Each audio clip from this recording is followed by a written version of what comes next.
Hello and good afternoon, everyone. Welcome to this week's new episode of the Xbox Factor Podcast. I'm your host, Mr. BoomStick XL. And folks, as we do in the podcasting game, I had to call an audible because there's a lot of freaking news that happened today. Starfield is in the news. They dropped three, and I say they, Bethesda and Xbox dropped three animated shorts about Starfield. The artwork is stellar. If you missed it, don't sweat it. We're going to play it for you live here on the air. We're going to get into the hype that is now starting to build with Bethesda's biggest new IP in over 2.5 decades, folks. And the salt is starting to run wild because some of the hate that game is getting, being an Xbox exclusive, is nothing short of hilarious. But we're also going to be talking about Armored Core 6. Now, granted, that's not an Xbox exclusive. Granted, that's not dropping into Xbox Game Pass day and date. But they just did a near 15-minute presentation and mind blown, game of the year, possibly. But you know something? Because this is a conversational podcast and I like to kind of go to speculation town and have fun. I have a thought and a theory, and I don't want to say just I, because Retry is he's walking the razor's edge with me in speculation town. We're going to get to what that is momentarily, but Retry, how the hell are you, dude? Welcome back. Doing good, Boom. Thanks for having me as usual. What's up, chat? Yeah, so like we had all our topics and then like things just started dropping today. I had no clue like Armored Core was going to show like 12 minutes today. I didn't even know that, but I did just watch that. I watched the Starfield animated shorts, which were pretty awesome as well. Which I want to see more of. Like I've been, we've been calling for like Overwatch to do like a Netflix animated series because we can see how good the animation is, and I want more of this, interconnected world type of thing, so we can get some more of the Starfield lore out there. So I hope they push some more of these type of anime things out because they're enjoyable. I think it's really cool. So, but we got a lot of good topics, so I'm excited to talk about them today and tell. Yeah, we're gonna have a lot of fun, and that's what we do on this show. At least that's what we're supposed to do. We're supposed to have fun, and we're gonna have just that. Especially again, we're gonna show all three of those Starfield shorts here. We're gonna show the Armored Core presentation. Obviously, I'm gonna mute it. You could watch it. We're gonna talk over it, and we're gonna get into where I think this is going to lead and where we hope it's going to lead. And of course, on the back end of all of that, folks, InXile just continues to tease what could be a generational release from them in the form of Clockwork Revolution. They put a tweet out with 4 additional screenshots. And I got to tell you, Daniel, the more that we see of this game, the more that this is potentially going to give and rival OG Ken Levine BioShock a run for its money. How the heck are you, man? Welcome back. I'm doing really good. Just enjoying my not weekend. I've always got Monday, Tuesday off, so I get to just kind of kick back and relax. So got to play a bunch of old games. Went back and played Assassin's Creed Rogue, finished that. Nice. Played Lost Planet 2, finished that. Dude, that is so game. good. Good First of all, the first one is one of Capcom's finest. I couldn't play the first one because I think that it's just multiplayer that you could play now. I really couldn't tell. The way that the description read made it seem like it's only multiplayer. But then I went and played the second one. The second one was multiplayer. I thought the first one was single player, but maybe I forgot. So the second one has a campaign that you have to like matchmake to get into. Of course, it's came out so many years ago that you don't need to worry about it. It's going to be single player anyway. So you end up with like AI players. But I don't know. It was fine, I guess. It's something that like it's one of those IP that Capcom could bring back and make more interesting. But right now, if you go back and play it, it's like, what is this? What am I looking at? What's going on here? There were some ideas here. They weren't really followed through on any level. Well, listen, you know what? That's the whole name of the game, right? Outside of podcasting, outside of real life stuff, you get to play games, and obviously, old games, folks, seem to be a trend that is happening on Xbox, and it is to great success. Obviously, we've already mentioned to death about Call of Duty coming back and having a resurgence, but there's Gears, and obviously, I just think that once this ABK deal crosses the finish line in about 2 weeks, we're gonna see. I don't know if it's instantaneous. I don't know if it's the day after. I don't know if it's a week after. I don't know if it's a month after. But the content that's going to be dropped, I do hope that what they do specifically for the amount of games that are going to be available, that they reenact the backwards compatibility team to take advantage of all these new games to make them playable in a better state on Xbox. But we'll see.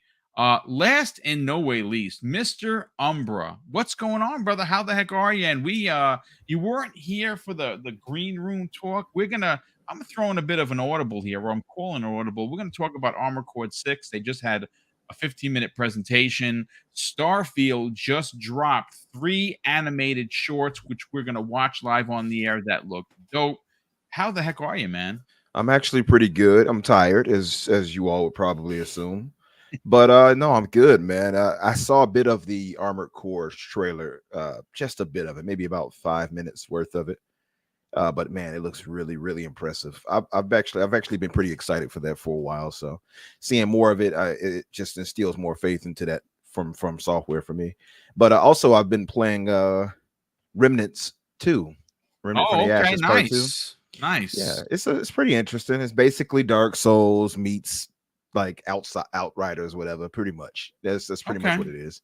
But it's pretty decent. I think it's better played with a group, like two other people besides yourself, than it is by yourself. I had a boss. One part I had to fight that thing about 20 something times, and I was starting to get really upset. Which is customary for Souls types games. Yep. But yeah. Other than that, man, back and forth on Diablo, Halo, and things of that nature. But happy to be here with you guys to chop it up today. Good morning, everybody in the chat.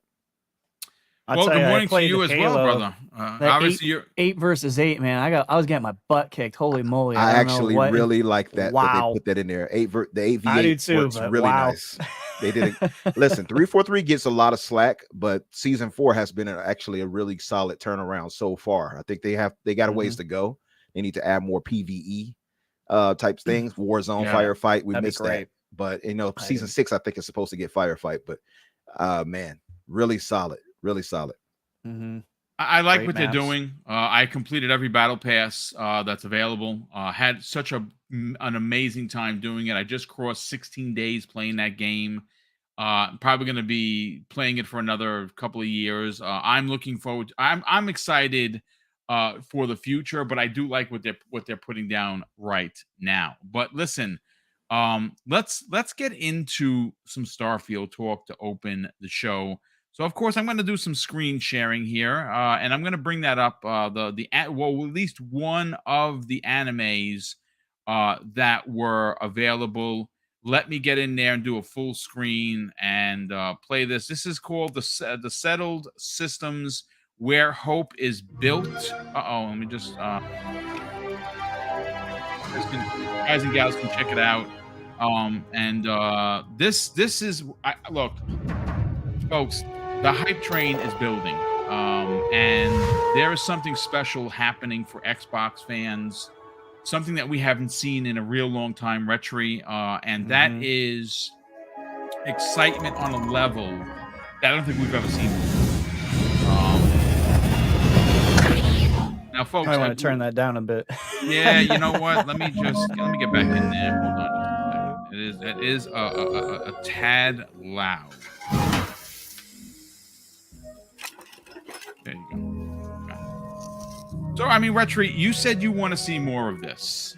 You folks, if you want to find this after the show, not during the show, of course, you can go to YouTube and look it up. We're gonna watch all 3.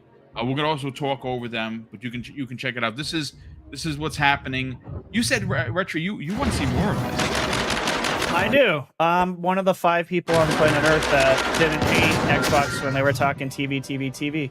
I mean, we're seeing PlayStation do it now, so I think, having more, even if it's, going to anime, if that's easier, then I would like to see, more Xbox IP get some anime or TV or movie treatment as we're seeing going forward with Gears, we're seeing with Fallout, the series that's coming out on Amazon, and we're seeing it right here. I mean, obviously this is like lower production. There's absolutely no, voices. There's no dialogue whatsoever in any of these, but it's still pretty cool. I think it's, fleshing out the areas and the different cities that are involved in Starfield, like Neon City, and I can't remember which one this one was, but yeah, I want to see more of this, Boom, to be honest with you. There's no reason for Xbox not to be everywhere, you know what I mean? And it'll increase sales, game sales, so why not?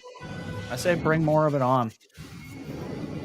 Yeah, I look, the one thing, and I'm glad you mentioned it.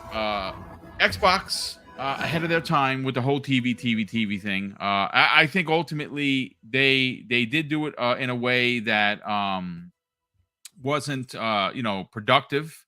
Yeah. So, but and when you consider what they're actually doing, right? Like what they're doing. Especially a lot of the companies are doing now is incorporating their IPs in TV and in film. Obviously, Twisted Metal is another one. Is available right now, and it's getting decent reviews. People are digging it. I'd like to see a game be incorporated with a TV show. I think that's definitely a miss by Sony. I don't know what's happening with when they're going to bring it back, because we know that they are going to bring it back at some point. Yeah. But Daniel, I want to bring up another. Let me just stop this real quick. Let me pause just a sec. Give me a second. Let me just change the screens here, folks, so you can see what I'm seeing here. Stop the screen. Sorry about that. Let me just bring it up again. Let me present so you can watch the third one. I mean the second one. There is a total of 3.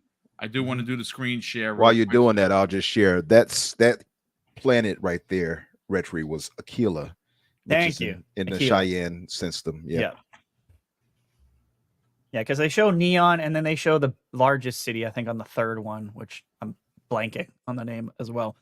Yeah. And so everybody will know Aquila is the base planet for the Freestar Collective faction. All right, so now I'm going to go back into here. I want to put up the sound. So, yeah, this is so you guys can hear. I'm just going to look. There we go. So, you know what? Let's bring a number for this. Umbra. Oh, is that the same one again? Bloody H. I think I put the same one. Oh, no, it is a different one. Okay. No, it's different. Okay, yeah. So Infinite, this is a game that is going to really steal I think everyone's thunder. Like I get it. Like folks, I know there's gonna be a subset of people like, boom, I'm excited for Spider-Man, or I'm excited for the next Call of Duty or whatever. But this is a new IP from Bethesda. Like when people say this is a Bethesda joint, like I think that it really does spark more interest because of the fact that this is a new IP that has not seen a release in over 2.5 decades. And when you start to see things like this, where we're on the lead up to this, obviously we had the controller, we had the headset, we had a direct. Now we're starting to see this. We're starting to see advertising. I don't think anyone can stop this hype train. Yeah, no, I'm with you. As far as we're talking about with the animated thing, I think they would do well, in my opinion, to go further with something and akin to what we saw with Netflix. If you're going to go in, don't go half-ass, right? And I agree. Me and Danny were speaking about that in this past week's episode. Yeah, just talking about things and not going half-ass. And Danny pointed out, he said, "No, if you're going to do it, go all the way." And I'm with him 100% on that. And what Microsoft would be do well to do, is go all out and allow for great creators to create. Like you see what they did with Cyberpunk on Netflix. That's what Arcane something too, man. absolutely Arcane made League of Legends go absolutely through the roof. Round of applause for them for that. I actually love that. I thought those two right there is when you allow those creators to do what they have to do. You get proper voice acting, you get proper animation. That's something that would benefit Starfield a lot. I think they just need to nail down a main protagonist. They could do an anthology kind of thing where, you know, like the Matrix did or whatever. That's exactly what I was thinking. You were thinking that? Yeah, that's exactly what I think they should do. There's too many like different stories, I think, within this world where I think an anthology makes the most amount of sense. I could see that. Yeah. I just want them to go all the way in. And I mean, they've had animated shows before. We know about Blue Dragon. We know what was the other one they had? Viva Pinata. Viva Pinata. Exactly. Yeah. I guess the Cuphead show. I don't think that's technically Xbox, but we all associate it that way. But Cuphead has a show. Yeah, that's Cuphead true. One, yeah. I never watched that either, by the way. I heard it was it's not good. It's not good. I'm with Danny. All right. I was wondering if you guys liked it. I'm like, yeah, not too great. Not too good. Yep. That wraps that up. Yeah. I mean, it's around. It's on Netflix if you got a minute. Yeah, I mean, I started to watch. I didn't care too much for it, but look, I think there's something to be said about seeing a new IP that is going to take over the conversation of gaming, and my excitement for this game is on a level that it hasn't been for at least as an Xbox exclusive in a very, very, very long time. I think that there is something to be said about even this being considered a zeitgeist kind of release. I think people are going to hear about it that aren't like diehard gamers, and they're going to be like, "What is this Starfield thing?" I don't know. It has the opportunity. It has the opportunity. I mean, listen, it's being made by the 18 with Todd Howard. So it's going to be a game of the generation. There's no argument there. Nobody could tell me different when it comes to that. But what it comes down to is how well Microsoft pushes it. And I also have that to relate to something else we'll be talking about later. But I'm sure Microsoft is going to push this hard, but they just need to push that. And it can become that zeitgeist. Because right now it's unknown. So it has to establish itself. And I think if they land this properly and it gets a game of the year win, which I think it will get, I'm on record by saying that I think this is going to win game of the year. Yep. And I stand by that. I agree. And you know, despite my doubters and those who use me in their video to he just can't let it go. I won't let it go. How dare he use me that way? Good on you for not letting it go. I'm sorry. That's too funny. Well, folks, that's I mean, listen, those are the three shorts, and they're short. They're 2 minutes and 51 seconds each. Unbelievably unexpected. I did not expect to have those you know, for an opening. Like I said, this is why we called an audible. We're gonna get into do I hear something? Yeah, that's just my mic. Okay. But I'm look, Daniel, I want to bring you in on a conversation. Yeah. Obviously, these are just animated shorts. Some of them, it looked like obviously they were unfinished, but they were meant to be that way as they were showing how it was drawn up. Shorts in their own way, a total of just about under 9 minutes of new, stories being told that are ultimately, and I think what excites me, Daniel, is that how they depicted this is how the player is going to interact with the world. Like what you choose to do is going to be your story. There is an ultimate overarching story in Starfield, and you will be able to start at point A and finish at point Z and wrap it up. Like a perfect example of who's going to do it like that is Randall Thor.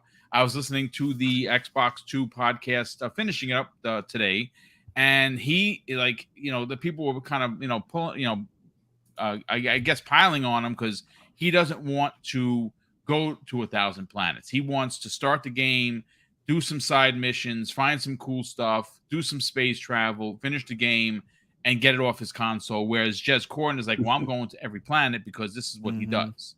I'm going to play it that way. I have no ambition to beat the game. I honestly want to just enjoy finding new things. For you, starting to see the hype train for Starfield make some movement. Again, we had some subtle pieces. We had the direct, which was amazing, right? Really showed what this game was going to be. We got the controller, we got the headset, we got the collector's edition with a watch. We haven't had much, now we got these animated shorts. I think this is just the beginning of something that's going to be a really big deal in a couple of weeks. Mm-hmm. It's just talking about these shorts that they put out. They don't really do much for me. Like, they're cool, but they don't make me any more excited for the game because I'm already pretty high up there. In terms of what I'm going to do with the game, I have no idea. It's going to be entirely played by ear. Like, I'm going to be in there pretty much day one. I didn't do the deluxe edition or whatever, so it's going to be actually day one, not like day -6 or whatever. But I honestly have no idea what I'm going to do. I can pretty much guarantee I'm not going to go to all 1,000 planets. That sounds like a lot. But I would not be surprised if I'm upwards of 100 hours in this game by the time I'm done with it. And then I'll probably go back and play it again at some point.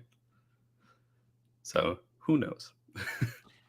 Well, I mean, listen, to suggest that anyone, and there's going to be somebody is going to hunt down these 1,000 planets. I don't think it's going to be me per se. I'm going to give it a good college effort where I see, and again, Umbra, you can appreciate this because you're a gamer like myself. Like we're looking at a point, and that's where we got to go. We picked a story mission, right? We're playing it.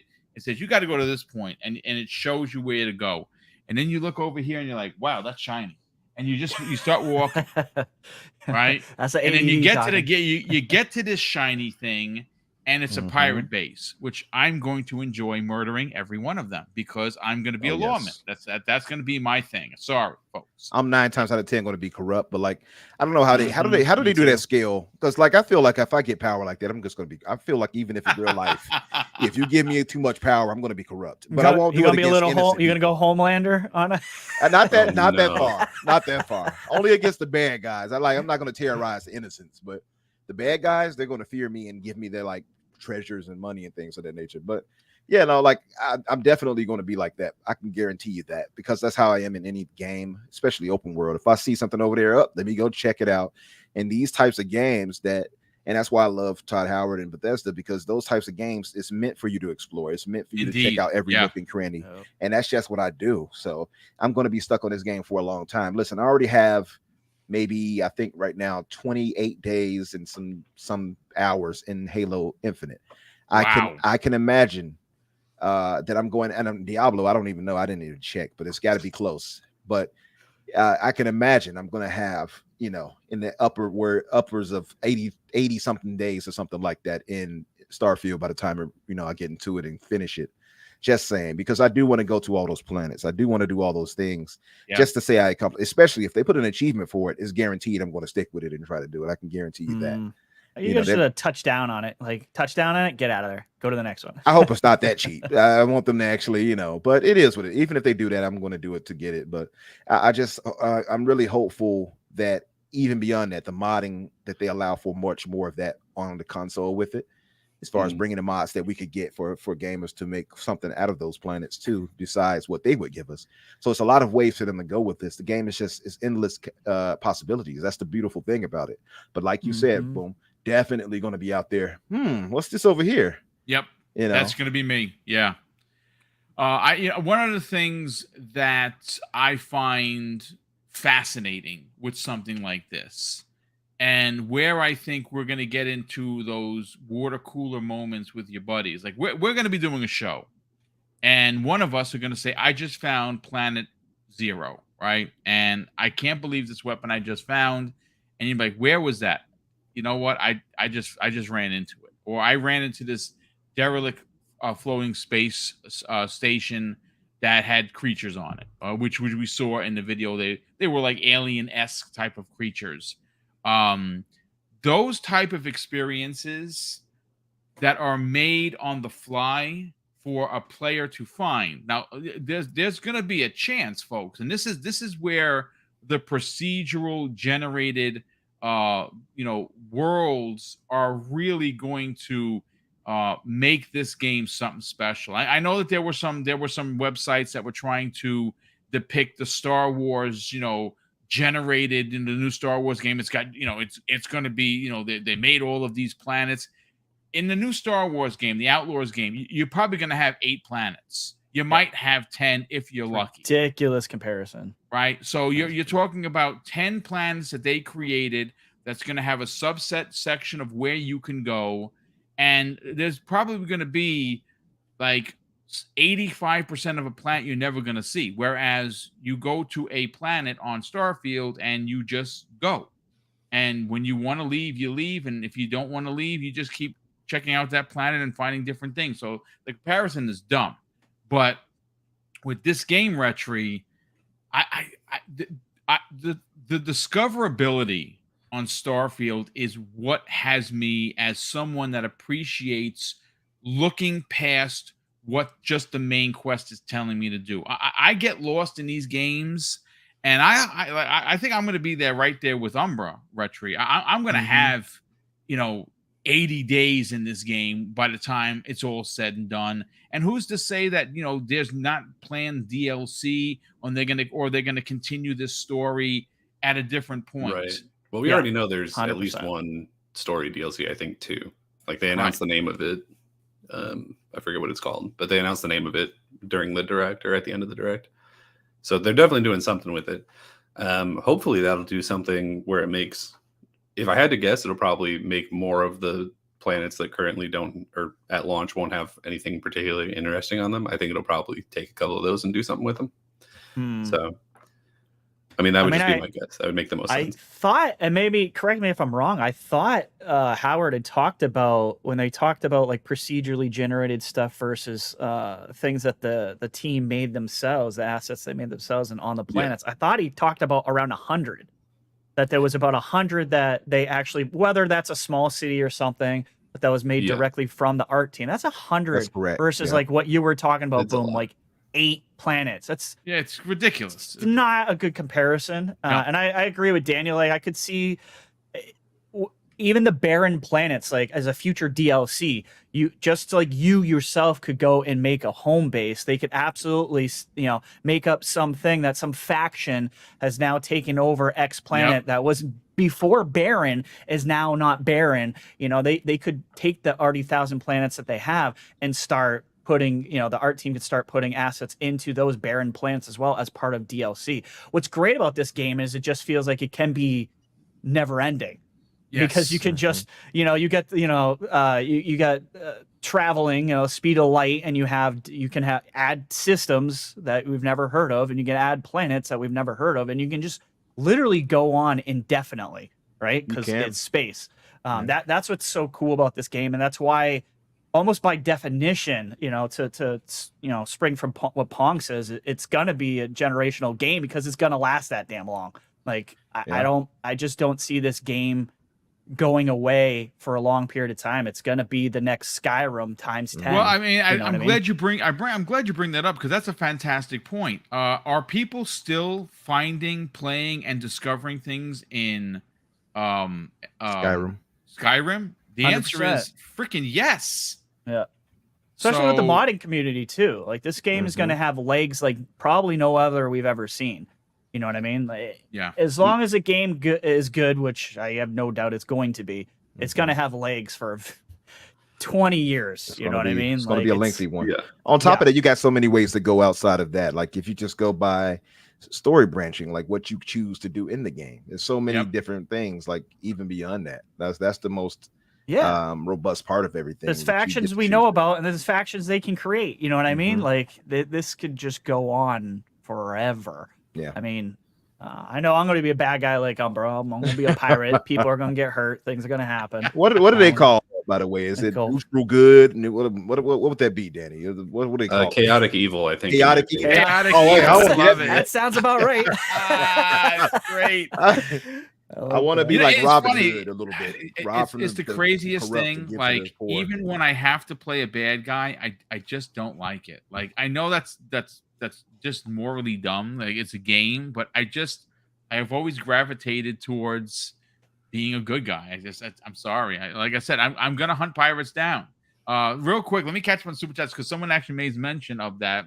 Ron TJ drops a very generous $2 super chat and says, "Hello, guys, and hello to you, Drawn TJ. Welcome." Giggity08 drops a very generous $5 super chat and says, "Lost Planet 3 is multiplayer only. You need to play the first Lost Planet. It's very good." Yeah, the first Lost Planet is phenomenal. I started the third one. I don't think it's multiplayer only. It has like a whole campaign where it starts out with, I mean, it's spoilers, I guess, but it's for a game that was on the 360. I mean, the game is a decade old, it starts out and you're like an old man with, I think, your daughter like trapped in a cave or something, and then you flash back, and I assume the game's going to be all about his life. So it definitely has like a single player campaign. You can probably play it co-op if I had to guess, but it definitely has that.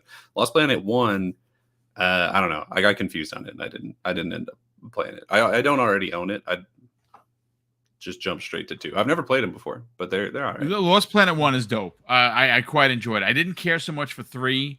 2 was okay. But I thought 1 was probably the best of the 3 in my opinion. Sarcastic Taurus. This is where I guess he says this after dropping a $5 super chat. "My goal is to get a bounty on myself so Boom can try and hunt me down." My brother, my own flesh and blood, Neo Mental said, "Boom." He told me, "Craig, you're lucky this isn't multiplayer because I would hunt you down and steal your shit." That's what he told me. Because he would be the bad guy and I'd be the good guy. And I said, "Damn it, we have to fight." And I really couldn't bring him in. I just couldn't do that. But I might kill him. I don't know. I'd rather kill him than bring him in. That's just me. I don't know. We'll see. I looked it up, by the way, just to see. So, Boom, you would probably be lawful good, which is like a Superman, a Captain America, something like that. Yes, which my wife calls me all the time. She goes, "My God, you're such a Captain America." I'm yeah, like, that would be you. I would be like Danny said, chaotic. But I would chaotic evil. And I said Robin Hood, by the way. I was correct. Yeah, about that. He's just chaotic. Robin Hood is I don't know if he's good. quite. Yeah, he's chaotic good. You see, he'll take from the rich and give to the poor. Okay, Yeah. chaotic good is good. I don't mind that. I don't mind either I'll be chaotic good or chaotic neutral. So one of the two. I love it. It's good. Somebody's in getting practice wrong. chaotic neutral. Like if you sit down to the D&D table and you got a player who's like, "I'm going to be chaotic neutral," or even "I'm going to be true neutral." What that means is they're going to be a pain in the ass. Yeah, they're going to be just a real pain in the ass for the rest. I love it. That's what that means. You see how this conversation just completely went off the rail? Yeah. That's how Starfield is going to be, and that's why full evil over here. Chaotic evil. A lot of people, dying. even Pong Soul. Pong's a good dude. That guy is like, "I'm going pirate stealing everything that's not tied down and then some." Crazy. Gonna have all your sandwiches. If he has a code, then he's oh God, what's the positive one? It's evil, but it's lawful. But lawful no women and children like, type of thing. Yeah, that'd be like a pirate with a code or something. That would be me. I do have a line. It's very low on the bottom, but there is a line for me. So there is a line. Well, at least there's a line. At least you can admit there is a line. This is the fun that you tune into this channel for. We have these fun conversations, and again, Starfield will be here before you know it. I mean, obviously, after the end of the week, we'll be going into August, and then September is going to be here in 2 shakes of a stick, and then obviously we'll have the close of ABK. Then you'll start to see Starfield in September. You got October for Motorsport, and I think, folks, that we're gonna get Call of Duty and Game Pass in November, only because of the 10-year deal that Sony just signed. If they signed a deal that starts immediately after the deal is signed, that negates the old deal. And we did hear that Jim Ryan doesn't want to do marketing because why should he market an Xbox game? And he's right. And I hope that, in fact, is the case. But one more super chat before we move on to the Armored Core conversation. And this one is going to be fun, folks, because Armored Core, I'm going to play it for you. No sound. You're just going to watch like you're watching this the gameplay now. It looks so good. And it's 6-player. Is it 6-player co-op or is it 6-player multiplayer? There's 9. There's 9 player, and 3 people can watch. I don't know why you would. Cow. But... Well, there you go. Lord Roughness drops a very generous £5 super chat and says, "Hi, Boom. I'm on the deck right now playing D4. 329 hours I've put into it so far. Jesus. It's gonna touch the sides as far as hours I'm going to put into Starfield. Yeah, I mean, I Starfield is a get lost in your in your gaming life kind of a game. It's a life game. Mhm. It is going to steal. It's one of those games that you'll look and say, "Man, you only got like 480 achievement points, but you got like 90 days in this thing. Like, what's Right, happened?" exactly. That's Yeah. because it's going to be like a multiplayer game, except it's single player. Where plenty of multiplayer games like Halo, I have. What do I have? I think just about a pinch under 1,200 gamer score, and I think there's like 2,000 plus gamer score. But I Yeah. have over 16 days. I mean, that's just the way multiplayers go. But this is going to be one of those games that's going to steal your life. Let's see. So I'm going to pause this footage, and I want to bring in before we move on to the next topic, which is the Armored Core. I want you guys and gals to check this out because this was about just about under 15 minutes. There's a minute of countdown, which you'll see on the screen. Retro, I want to go to you first because Mhm. obviously the crux of this conversation and the reason why we're talking about Armored Core is because as OG Xbox fans, one of the things that I don't think Microsoft does enough of, and maybe you'll push back on me, chat, which we have almost 500 people here. Push back. I don't think Microsoft relishes in old IPs like you see with Nintendo, and you sometimes, not always, but you see a lot of with Sony. Mechassault is a game, Retri, that we brought up in the DMs, and I figured, Mhm. I wanted to originally talk about Armored Core because I'm a fan. I'm a Titanfall fan first, and we're going to get into where I hope that this goes. But there's a chance, Retri, that Armored Core 6 is going to potentially, folks, just watch the video because I've watched. It's not going to be the second time I'm watching it. Mhm. This potentially, Retri, might be in the game of the year conversation.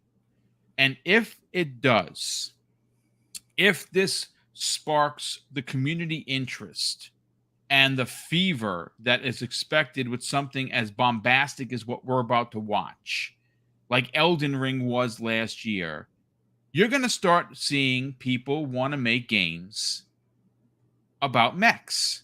Now, I know that we've heard Retri, specifically Phil Spencer, talk about how gummed up the licensing is with with Right. Mechassault Yep. specifically. And folks, I'm going to take this to Crazy Town, so please bear with me. Bear with me as we hit Crazy Town.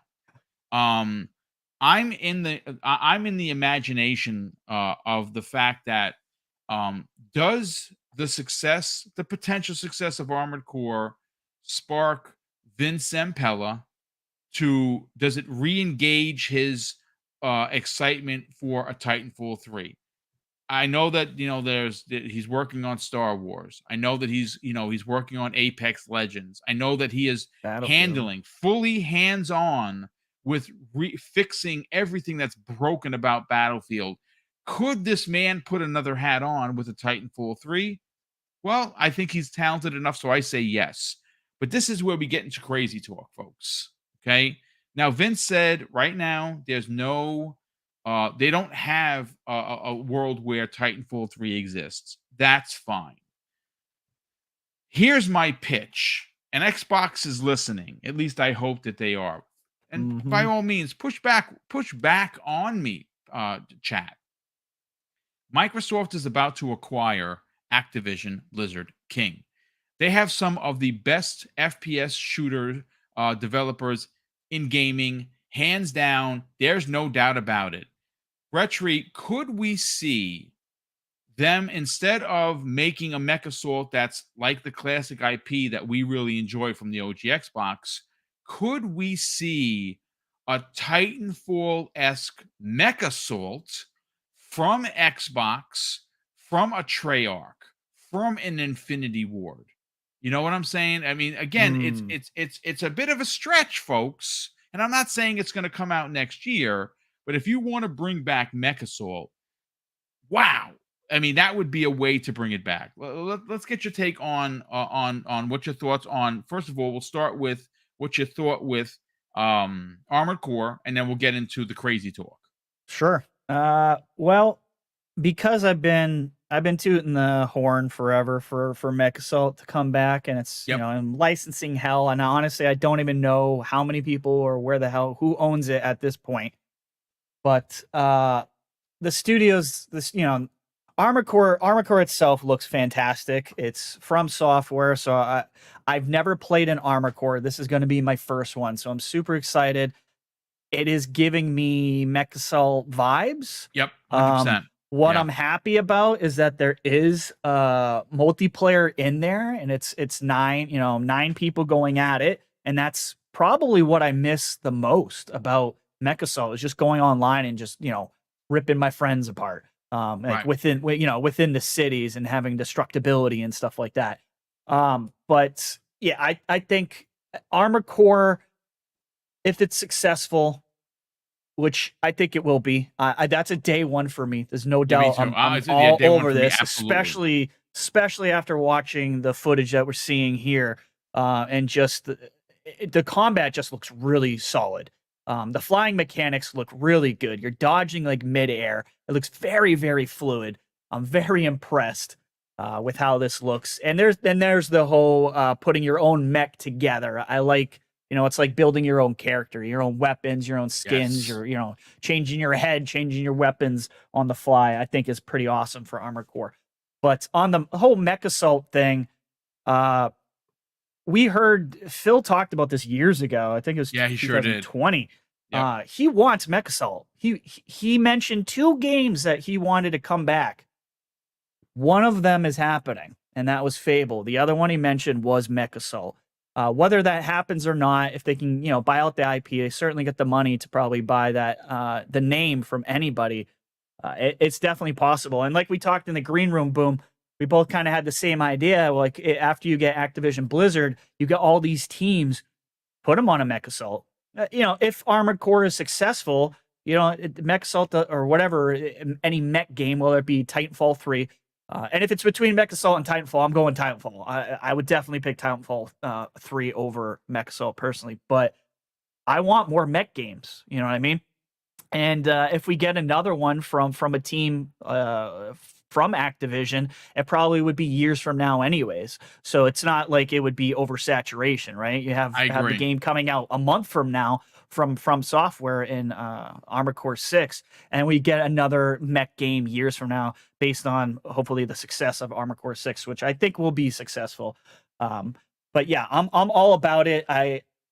We've seen little teases from Phil. I mean, he was wearing the Hexen shirt. The Hexen shirt. Hexen is a perfect example. I see you're reading my mind, right? Of course, man. So Hexen is a perfect example of things that could come back, where you got this marriage of studios that Xbox owns and studios that Xbox are gonna own, like Raven Software specifically, where you were, for Hexen, you were using the Doom engine.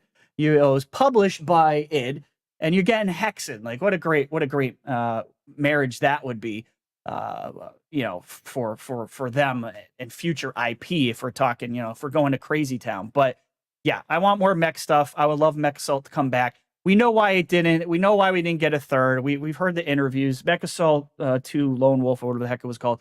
It didn't sell well. It just didn't do good. No. And it wasn't as good. So it's kind of understanding, but it's still a solid game, in my opinion. And I just want to see some IPs come back. I am afraid, like King David had suggested, that they're going to keep the Call of Duty train going, and money moves mountains, and he might be right. I mean, are they going to give up doing a annual Call of Duty release? I don't know. I'm kind of in the middle.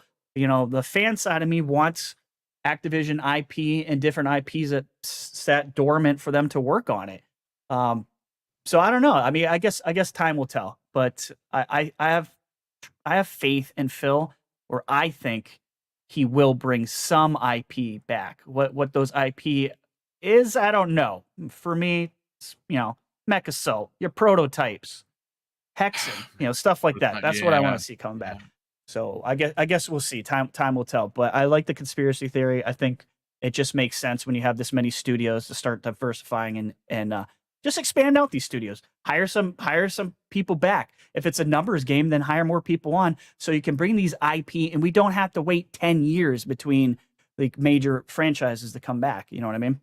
Well, I mean, it's funny you mentioned that because I don't know whether that was a sly dig at Bethesda, but it's true. Like, okay, we're getting Starfield and we're very excited, but Elder Scrolls is not coming out for another 5 years. Exactly what I'm talking about. Right. And then when you consider, okay, so Elder Scrolls is 5 years from now. Fallout 76 exists. A lot of people are really enjoying it. Shout out to Ben Kenobi, Mr. Artist Extraordinaire. He picked it up and he's been playing and he goes, boom, I absolutely love it. And with that said, that's not my bag. My bag is I want a single player, story driven, narrative focused Fallout San Francisco, Fallout Japan, wherever you want to put it. I'll play it, but I want a dedicated single player game like Starfield for Fallout. Mm-hmm. When do we get a Fallout? Do we get a Fallout in a decade from now? I'm going to be 62 by the time I play the next Fallout. I mean, come on, folks. My skills are diminishing each and every week. We can't. You can't keep me waiting a decade for this game. I don't know. I see what you're doing. Again, there is. I don't know if anyone who doesn't follow Idle Sloth. If you do not, you are doing it wrong. I can assure you of that. He put out a chart that he credited. I don't have it in front of me. The amount of talent that is going to be attached to Xbox Game Studios when you consider Xbox and Bethesda and now Activision Blizzard King, it is staggering how many studios they have. I just want to know what the hell they're going to call the future shows. Is it gonna be that long of a name? There's gonna have to be. Can we just call it Xbox? It's gonna be nuts, right? Just call it Xbox. The Xbox show. What are they showing? Well, they're showing around. Xbox owned IP. I don't know what to tell you. It's gonna be. It's gonna be something. Let me catch up on a couple probably the of Blizzard stuff will stay separate though. I think they should. I think it is. As they absolutely should. I would love for Activision to do its own thing. I would like Bethesda and Microsoft to do what they do. You know what I'm saying? And I would like because at some point, and they should. They'll give us multiple shows every year. Every year, yes, that would be awesome. Yeah. It's going to be interesting. But listen, Daniel, before I bring you in on the conversation, let me catch up on these 3 super chats, and then we're going to get your take on Armored Core and the potential of bringing back something like a Mechassault for Xbox through the use of an Infinity Ward, a Trey Arc. I mean, again, the studios that they have over there are just legendary in regards to first-person shooters. We understand that Mechassault was a third person, almost like a isometric kind of a thing, and we know that it's not going to come back in that form, which is fine by me. And if Vince Impella and Team EA doesn't want to revisit Titanfall 3, which I think is a horrendous mistake on their part for not bringing back one of the greatest new IPs of the last decade. I'd like to see Microsoft take the Mechassault name and then attach it to a Call of Duty studio and allow them to make a game. I think that it's a folks, I'm tooting my own horn, but I think it's a brilliant idea. Before we get your opinion, Cosmic Voodoo drops a very generous $5 super chat and says, Boom is going to be the Marshall Brave Star of Starfield. Yes, I freaking am. I love that, brother. That's awesome. Sorry for being a good guy, folks. I know people are throwing it in their mouth as we speak. I'm Captain America. That's my favorite hero. I like what he stands for. I know it's Boo. I'm sorry. Dreadful Sean drops a very generous $5 super chat and says, what if Vince takes Battlefield and makes it into a spiritual successor of Titanfall, I mean, that's pretty interesting. I would love I that. kinda They do wouldn't like really that. have to though, right? Because Apex is set inside the Titanfall world. That's the same Yes. world. So there's all they have to do is really expand on Apex and But bring it back. can I'll I take be the honest with you? destructibility though. I want that destructibility for I like the just like old destructibility. school I there's a Mechassault. couple of caveats here. The Battlefield people that really like Battlefield, that are still playing Battlefield, would the torches and pitchforks would be in front of the EA offices and they'd be setting it ablaze. So Yeah. don't do that. But I'm going to be honest with you. I dislike Apex Legends when you add it to the Titanfall universe, because that's not what Titanfall is. Those characters are stupid. I'm sorry. Their I'm right there characters with you, are Boom. just dumb. They make no sense. I want a Titanfall that's gritty and gross and dirty, the way Titanfall, specifically Titanfall 1 is a masterclass achievement. 2's single player was brilliant. The multiplayer was good. It wasn't great. I like the multiplayer. If they could have merged Titanfall 1 multiplayer, where you can really make the mech your own and not pick a mech with weapons, you make your own mech. Yes. And that's, to me, you make your own Titan, and then you give us a monster single player. You merge those two. That's Titanfall 3. It should exist. It just doesn't right now. That's what's missing is Armored Core's doing exactly that. It is doing exactly that. Yes. We'll see how it turns out, but hopefully it'll be an awesome game.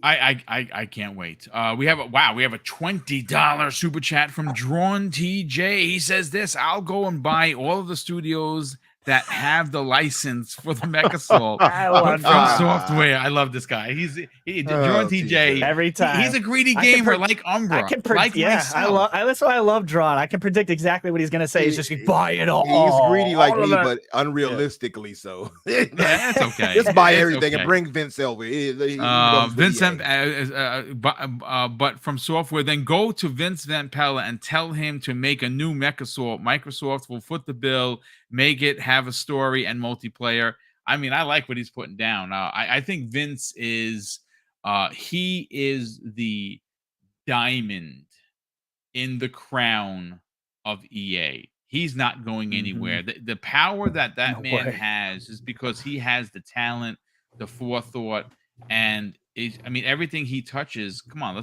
folks, let's call a spade. Everything that Vince touches turns to gold. The guy is a guaranteed winner. He took Star Wars, which has had a lot of really crappy EA games, and somehow made 2 astounding single player games. It's just what Vince does. But Daniel, does, for sure. Yeah.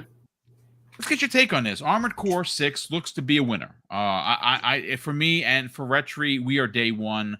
It's going to tell a single player story. It's going to give you an open world-esque kind of a feeling, because you can go anywhere. Multiplayer is there.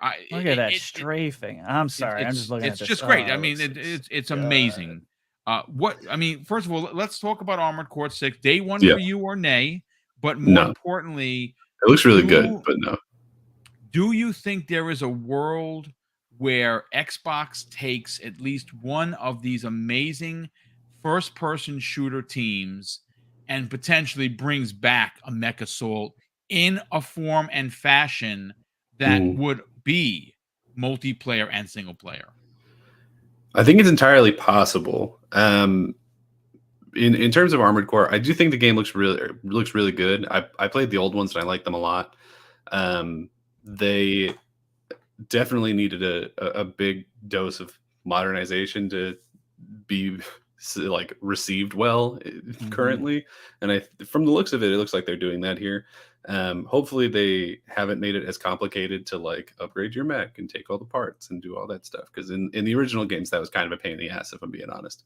It was. I didn't mind it because I like that min-maxing, but most people don't.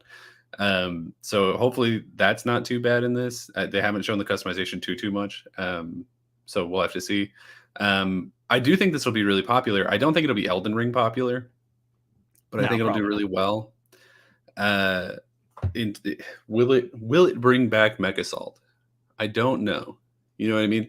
I think there's a really good chance that people see this and maybe see the hype surrounding it and start thinking more about doing mech games just in general. Mhm. Yeah. I think that's pretty likely. Mechassault specifically has a really complicated like IP ownership situation.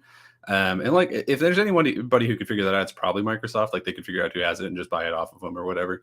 It's honestly probably not worth that much money at this point, just because it's been dormant for so long. And I don't know that people really talk about it a lot outside of like these podcasts. Right. So it probably wouldn't be that expensive. I mean, certainly not for Microsoft. Mhm. I almost think it would be more likely that we would get a different, just like a new mech IP, because Yeah, one of the I things that agree with you. Microsoft does a lot is they just let their studios do what they want. And so I do think Phil would like go to the studios wearing a Mechassault shirt and be like, hey, y'all want to do this? Mm. I love Like it. I could see him doing that, but ultimately if they didn't want to, he's not going to force it on them. So I think that it's going to be one of those situations where it's just going to have to come down to the teams themselves and whether or not they want to do it. I do see mech games coming back. It's been a long time since we've had like proper mech games. Like Yep. I agree. yeah, like Mechassault and Armored Core. We haven't even really gotten like a particularly good Gundam game in a while. At least not in the West. There's probably a bunch in Japan. But they used to be really popular. I remember on the PS2, they were a dime a dozen. You couldn't swing a cat without hitting at least two of them. So hopefully they bring them back, because I really like mech games. Man, if I had to, if you asked me which one was going to come back first, I would have said Mechassault. I would not have said Armored Core, because Armored Core, I think, was always the less popular of the two. I think Mechassault was a lot more like digestible in terms of being an actual game that you can play. Yeah, like So- ease of use for sure. Oh yeah. Yeah. So I don't know. I guess we'll see. I'd be really excited for it, but I don't know. I wouldn't hold on hope to it. Well, I mean, look. I know King David, who is 98% right of most of the time. There is a 2%. There is a 2%er in there that he admits that he does get wrong. Not very often, but it happens. You know, it's like you see a rainbow. Oh look, King David got it wrong. It happens, folks. It happens. It is, baby. I think that you got to understand, when King starts talking, he uses real life ideology. He's a businessman, folks, and he brings a lot of his personal business knowledge into a conversation. And when you hear him explain why he thinks Call of Duty is not going to get a slowdown effect, he's 100% right, because money talks. Yeah, that makes sense. It makes Yeah. makes Well, dollars and cents. we all scratched our heads when we heard it was going to go biannual. Like, that's weird. So I mean, it just makes sense that it would stay annually. You know what I mean? But here's For the money why machine. I think that he's on to But something. both can happen, though. but- Both can but- happen. Yeah, you see why Yeah, I think he's wrong. I think what's going to happen is that it's going to be biannual, and I'm going to tell you why, folks. There is an anti-crunch ideology that is very apparent at very Xbox, and they do not deal in crunch. A lot of people, shun them for it. Oh, it's why their games aren't, better than like Sony's games. Folks, I can't subscribe to someone having to be at their desk for 15 hours. Now, granted, you're coming from someone who understands crunch better than most, because as a police officer, which if you don't know, I'm a former NYPD, there are days that you do your 8 hours and 35 minutes, you sign out at the end of the tour and you go home and that's it. There are days where you're doing 17-hour day. And the next day, your tour starts at 7:05, and regardless of what time you got out, you got to be ready to rock and roll. So I understand crunch more than anybody, because that I did a very heavy job, and some days were great, and you had your weekends off. Some people, and others you had shit days off. You had a Tuesday and Wednesday off, and you're like, yeah, this sucks. And I had to work 17 hours on Monday, and I had 2 days off when I'm not recovered from, and I got to do it all over again on Thursday. So I understand crunch. I can't subscribe to it because I don't think by overclocking a human being is going to get you a better product. But I think that the anti-crunch ideology at Microsoft, because you got to remember, folks, ABK is coming in, and if you're going to keep this talent that was under Bobby K, which is, again, he's going to be a part of Activision for at least 4 to 6 months after the deal is signed, so they can work someone into whoever's going to take over for him. He's going to be gone in 6 months. I'm telling you that right now. He's not going to be there. These folks that have formed unions were promised a different Activision, and Microsoft is going to make it a different Activision. So that's why I think it's going to be biannual. Yeah, I love that. I can add on to that. Actually, please, by all means, talk about it. I think one of the big things, because King is usually right. Of course, he absolutely. But I think this is one of those 2% situations, because you look at it, and the big argument is like, oh, Microsoft is going to be the one who does it. They're going to come in and they're going to break it up.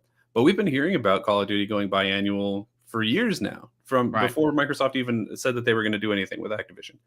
And I think the reason for that is because it's unsustainable right now. Call of Duty, we've seen it, to keep these games coming out at the same quality that they are, they're taking longer and longer to make video games 100%. In general.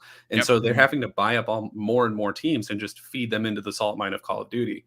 And that's not something that Microsoft is going to do. And it's honestly not something that I think Activision wanted to do. I think that's why we saw Warframe. What's it called? The Battle Royale.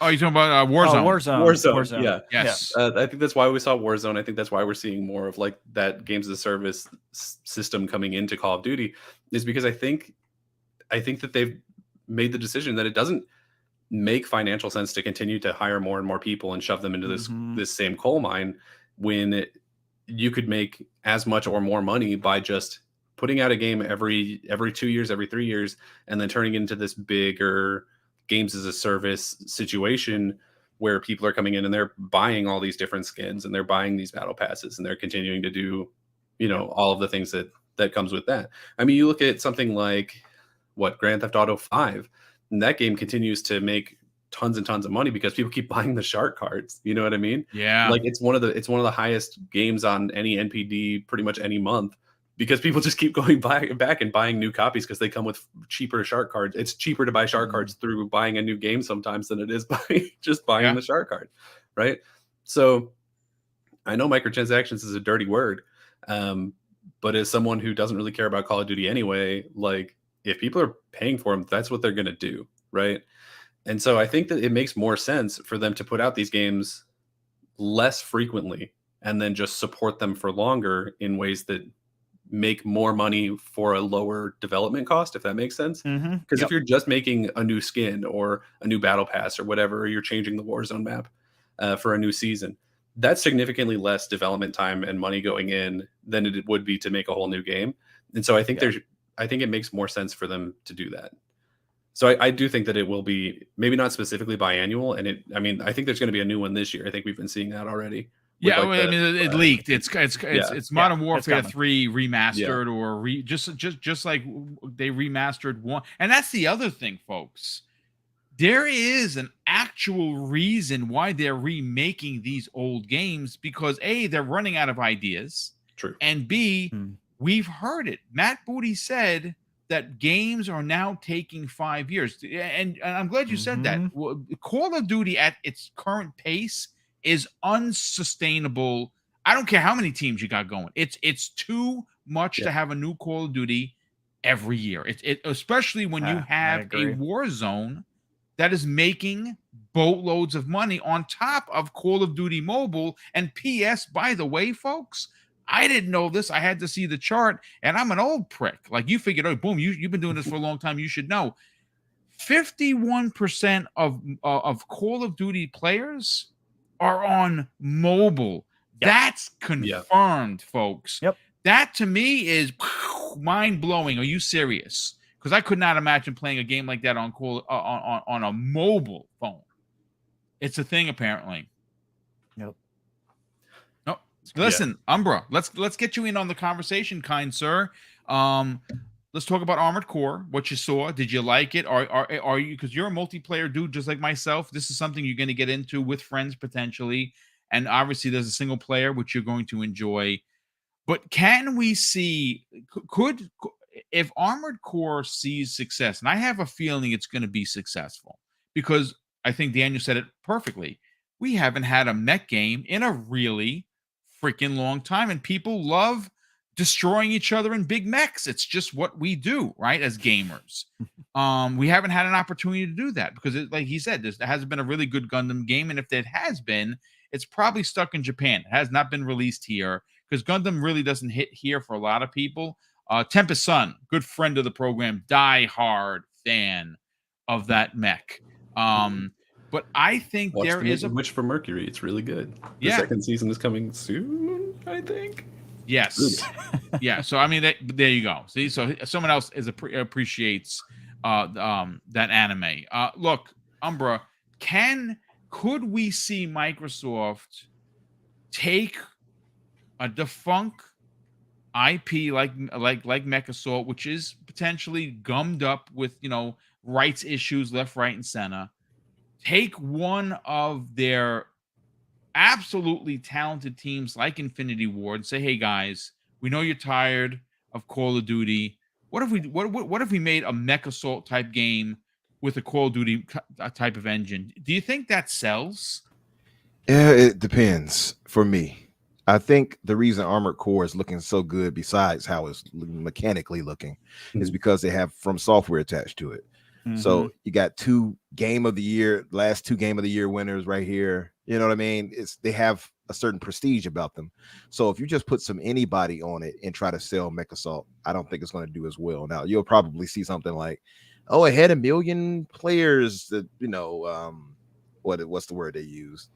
They had 1 million players. 1 million players like blow up left arms of mechs. Users. There we go. Had 1 million users and etc. Like they'll try to fluff it. They hit the start button. Yeah. Right.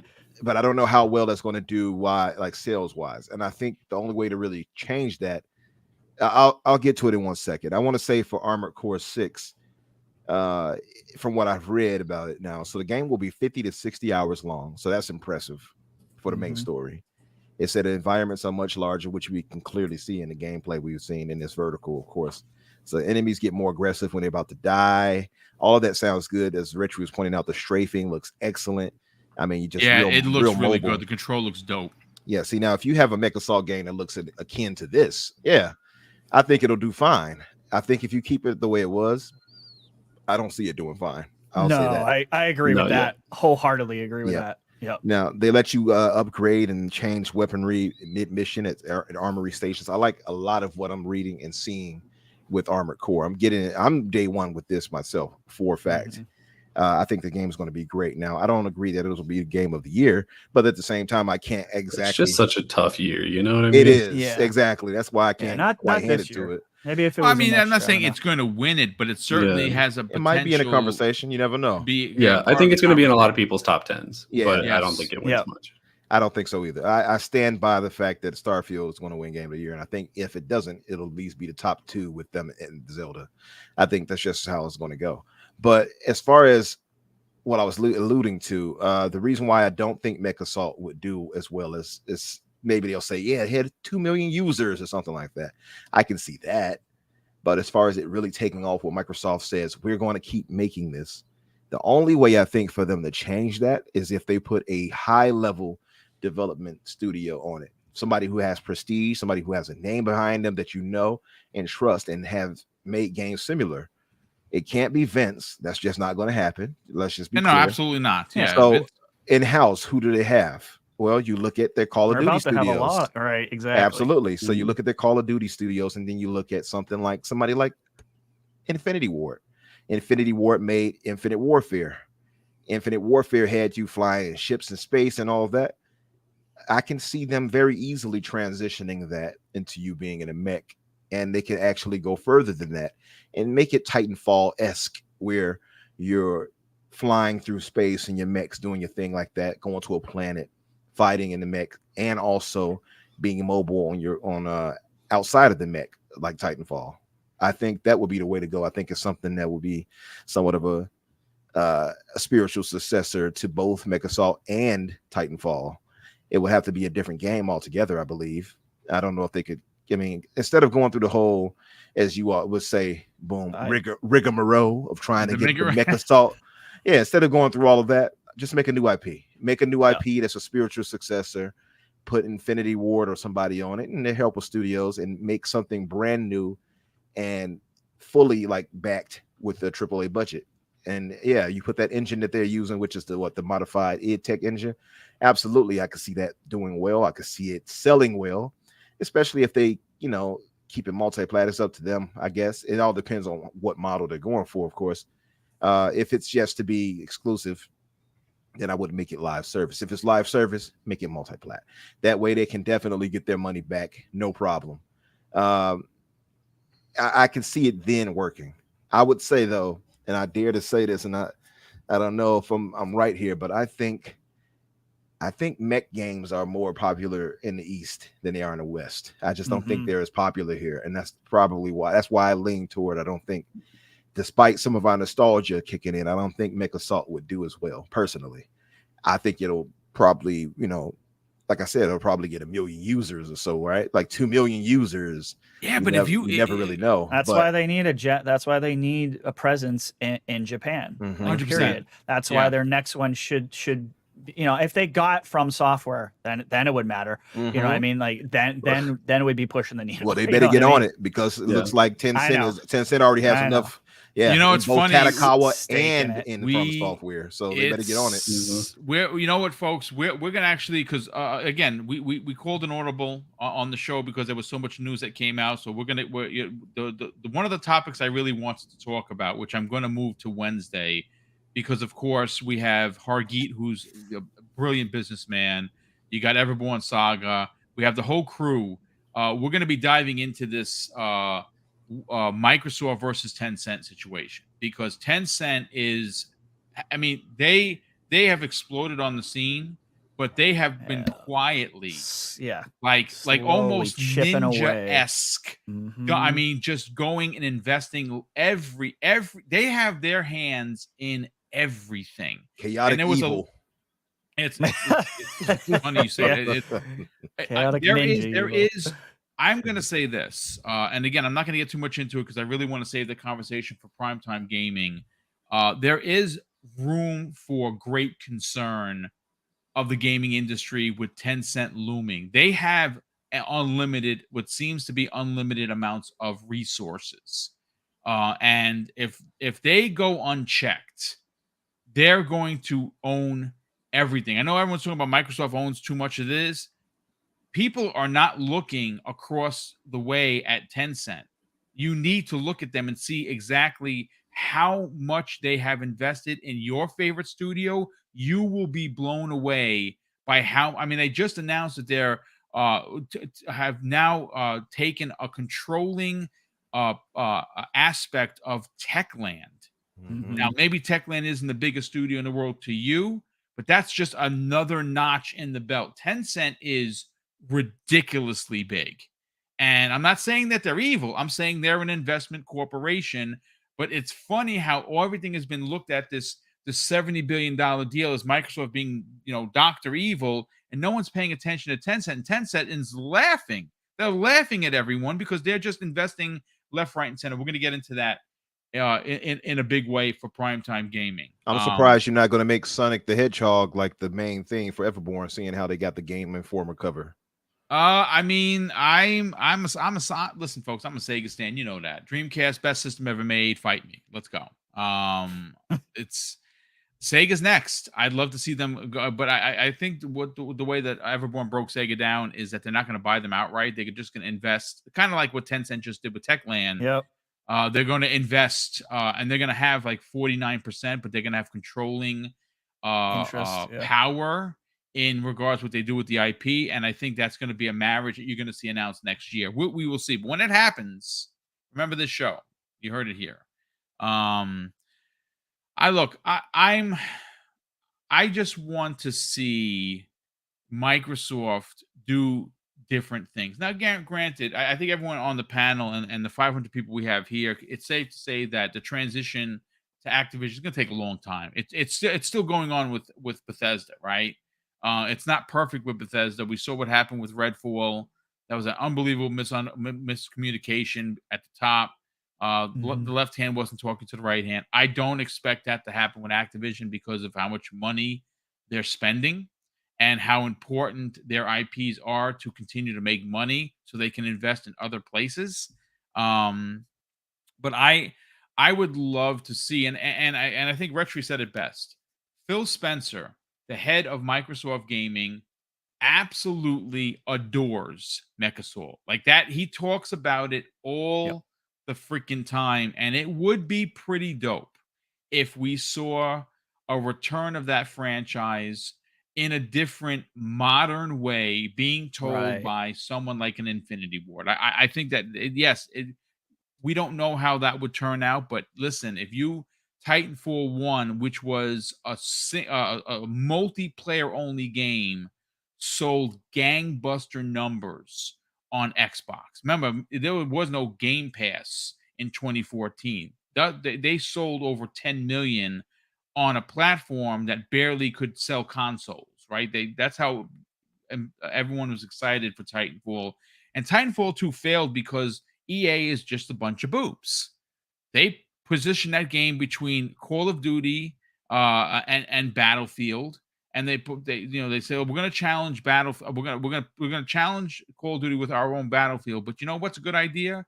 Let's take Titanfall 2 and sandwich it right in the middle. What a bunch of dumb knuckleheads. So they killed their own game. And that's why you may have never played one of the greatest single player story-driven first-person shooters in the history of gaming in Titanfall 2. It's a story that is just complete genius. But I want to move the conversation along because I want to talk about Clockwork Revolution. We saw some screenshots floating around that popped out from InXile.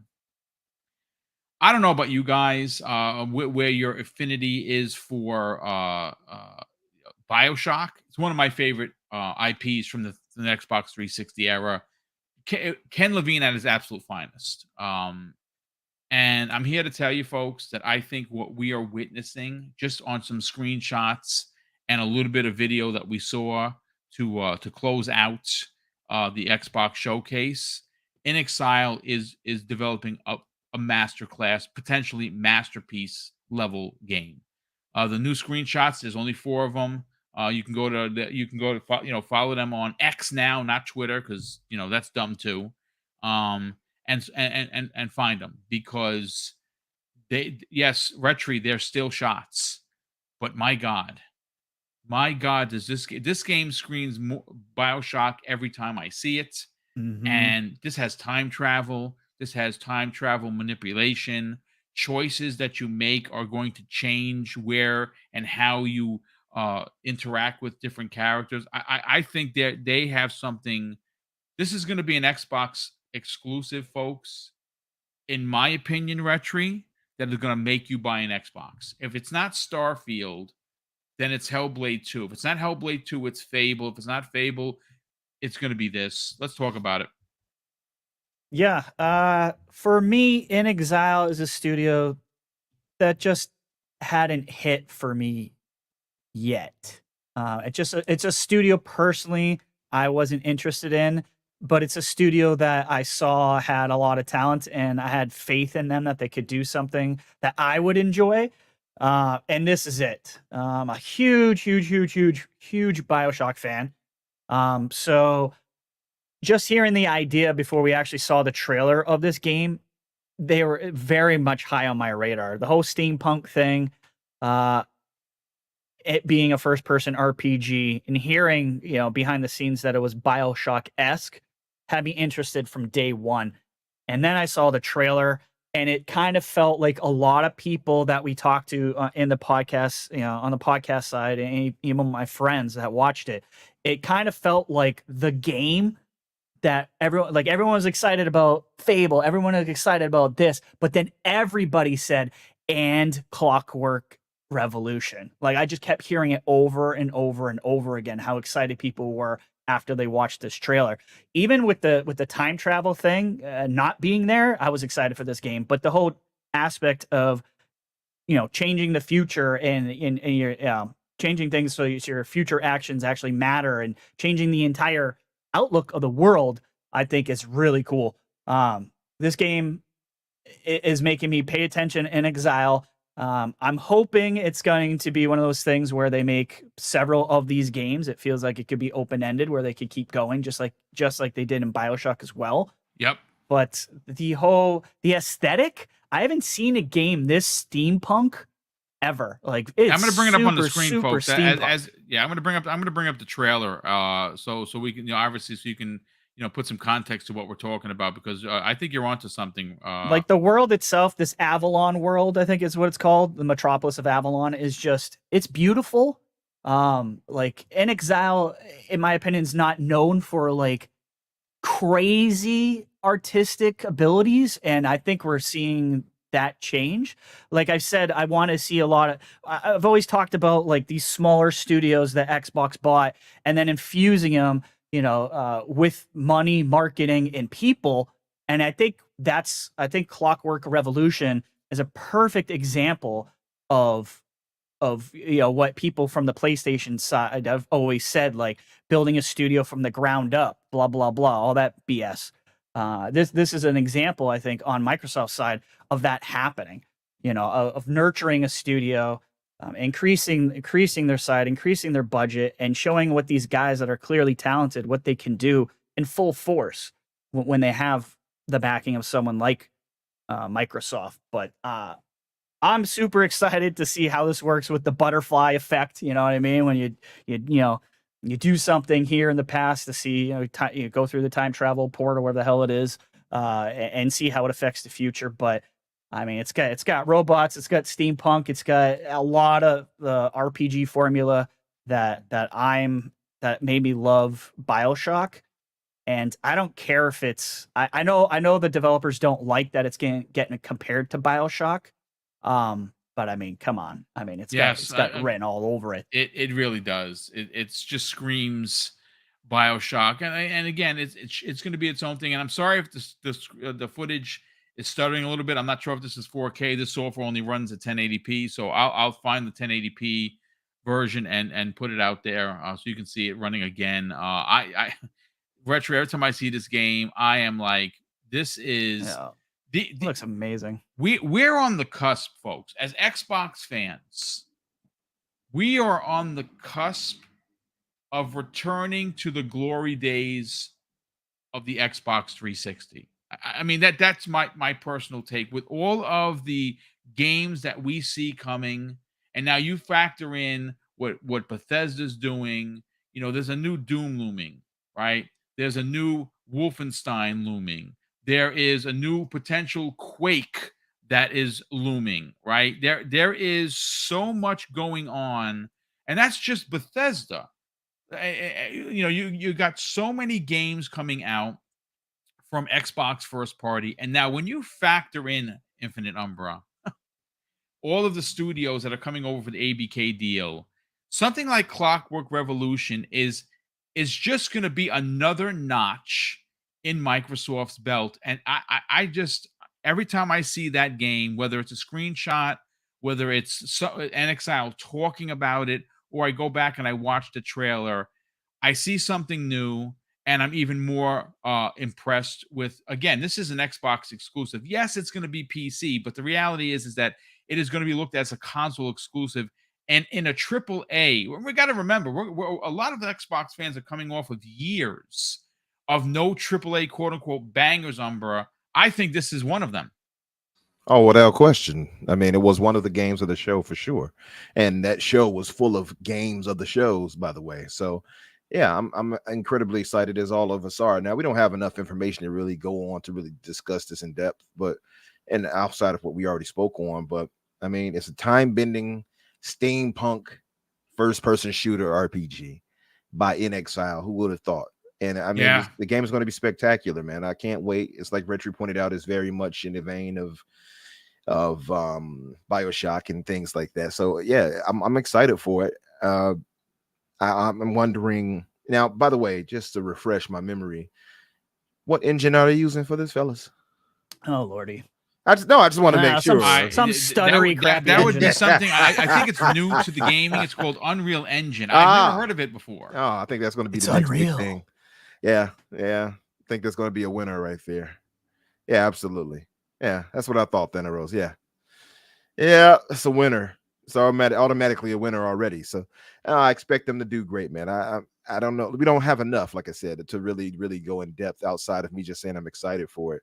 Like I said, InXile, their pedigree speaks for itself, and the storytelling is going to be priority number one for them. I just hope that the gameplay lives up to what we expect and hope it to be. I mean, this is our first, as they would say, foray, if I can try to use some type of big word today, into something like this.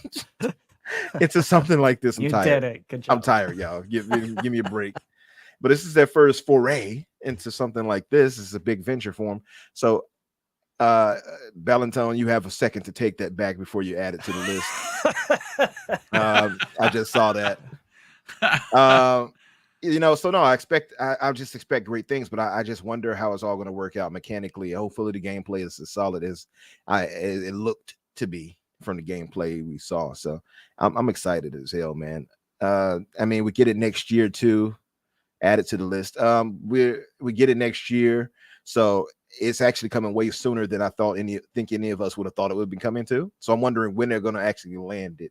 Will it be, the first part of the year, the second part? I'm just wondering. I mean, we got so many great games coming. I'm excited as hell. Everything, like you said, Boom, we see from these new images and things like that look exciting. It looks good, looks grandiose, and it does put you in mind of BioShock Infinite. So no, I'm excited for it. Anything with Infinite in it is a winner. So I wonder why that is Infinite number. I'm just saying. I don't make the rules. I'm just telling you how it is. I think you do. Sounds like I don't know, man. If it has Unreal in it or Infinite, it's a W. It's a walking W. That's the best way I can put it. But no, I'm excited as hell for it, like I said. And what I do like is Microsoft is living up to that ideal that many of us had, to kind of go off script a bit, of what we thought they would do and hoped they would do, rather, when in making games and having these studios make games, not just for like passion projects, but things that stepping out of their I guess their norm. And this is something definitely way out of the norm for InXile. Like I said, who would have thought they'd be making something like this? It's just not in their wheelhouse. So I'm excited for it. I'm not scared for it, because I know they're going to do a great job. I just wonder how it's all going to play out. And I'm hoping that it is top notch. It looks like it's going to be. They're a great studio. One of the best pickups, I believe, Xbox made in the last, 5 to 6 years. I'm just excited to see what they do. And I'm hoping we get more of that once we get this ABK situation situated. But so here's the hoping. Here's the hoping it's a great game. I think the mechanics are going to be solid. I think the mechanics are going to be solid on this game, because InXile has always nailed the mechanics. But I just, to get people's expectations in check, like this isn't going to be like a Hellblade. It's not going to be like graphically insane. You know what I mean? But I don't care about that. For me, it's all about the gameplay, and I think they're probably going to nail that, because they're known for it. You know what I mean? So, I think it's. I don't know. I mean, everything I saw with those graphics, even like the gameplay elements, I was like, wow, that looks. Yeah, really it looks good. It's not like photorealistic or anything, but I think it looks good. Right. Yeah. I don't know. I wouldn't necessarily say that like mechanically their games are 100%. I would say that writing is probably their strongest section. Yeah, I would agree there. They're really good there. Mechanically, I look at something like Wasteland 3 and I like it a lot, but I know that it's really, really dense for a lot of people who don't play that kind of game. I think the mechanics in that game are spectacular. No, they're really good, but they don't do a good job explaining them, or like you're very right on new that. Players to that. You're absolutely right in that regard. 100%. So it can be a lot. Like I tried to get a friend of mine to play it, and he plays a lot of games, just not specifically that sort of more isometric type. And he was like, I don't know what's going on. I hate this. And I was like, you know what? Honestly, fair. Like it's a tough game to get into. It is. But it is really good once you do. So I don't know, if you're in the audience and you like that kind of game, I would highly recommend you go back and play it. But yeah, writing is their strong suit. They're so good at that. I would say they're even probably on par with Obsidian. I think Obsidian is a little more comedic, which I tend to like a little bit more. But yeah, InXile is a phenomenal studio, and I'm really glad to see after how long they've existed, them taking a jump to like a bigger budget AAA game. I hope they knock it out of the park. I can't guarantee that they will. I mean, it's on Unreal, which is why that footage was so stuttery. So I guess we'll see. But Add it to the I list. think it, I think it ought to do fine. You've made the it'll be list. good. Yep. Yeah, I was already on it. I love it. Yeah. Oh man, I heard Umbra saying about next year. Did I miss news? Did No, they say I don't think they next year? confirmed that. Because Okay, 'cause specifically I the don't think this trailer is was coming like, it'll be ready that when it's soon. ready or whatever. Yeah, But they how did- much they did showed say it'll be felt ready next when year, it's right? ready. like it'll be Didn't they say soon. 2024? No. But here's the thing: there are some games. Oh, okay. Look, I'm going to be honest with you. This is maybe hopium coming into the conversation. It looks so done that this could be one of those games that are unannounced. That Matt Booty said, no, there are other games coming out next year that we just haven't announced. Could this be one of them? I mean, Yeah, I I don't mean- know, but I would certainly love that to be one of them. They showed a lot of it, so I would believe it. I Yeah. just don't know if we got a release date. I don't know. Yeah. No, in the Oh. trailer, I mean, there wasn't one, but I just wondering if someone else got some info that I didn't see yet. But Well, I think it would be weird for them holiday to say next year sounds good. 2024. I think it'd be weird for them to say 2024. It was so shortly after, because I know for a fact that was the trailer that said like it'll be ready when it's ready. That's true. Yeah, It did that say is the coming trailer that in- said that. Yes. What is Like it, in coming due in time or in something due like that? time That's is what it yeah. said. Yeah, Yeah. in due time. I expect it to be 2024 because it looks so polished. I guess. Yeah, that's it the looks best really way. close to done, I'm so I with wouldn't you. be surprised at all. Yeah. But I don't know, vertical slices. Who's to say? Very true, Again, very true. Xbox players, man, we're going to be eating good for a long time. Starting this year, it's just going to be a plethora of games. And what's crazy is it's not just first party that they're going to be delivering on; it's second party deals like the one they have with Capcom. Obviously, the game I'm playing was in Game Pass day and date. And Path of obviously, Goddess. is coming yes, out. yeah, Path of the Goddess, which is a new one next year. And of course, all the indie games that are flooding Xbox. I mean, again, if you're not subscribed to Xbox Game Pass, I don't know what to tell you. Probably now's a good time to jump in because Starfield's. I think Starfield sets a trend for Xbox Game Pass in regards to numbers and sales that are going to be really going to set it apart from everyone else because the value is just redonkulous. It just really is. But look, Clockwork Revolution based on a trailer, and I could be 1,000% wrong here. I don't think InXile is going to miss. I think they're going to hit it out of the park. I think it's going to be one of those games that you play and you can be like, my God, I haven't felt a connection to a game like this since, and you fill in the blank. That's what I took from the trailer. We don't have a lot of cyberpunk, steampunk. Thank you. Games. We just don't. This looks to be stunning in every way, form, and fashion. And mind you, we've only seen one trailer that was, I don't know, a couple of minutes long and a couple of screenshots. You know, you'll make the choice whether or not that's exciting to you. It's exciting to me. It's exciting to everybody on this panel. Yeah. And for Umbra, it's in Unreal Engine 5. So there Yes, you go. W, major W. I big think the game is going to W. be great. Like I said, I trust InXile, and I always go by like a lot of times people will say, "Well, how do you know this is going to do that?" Like they asked it for Starfield.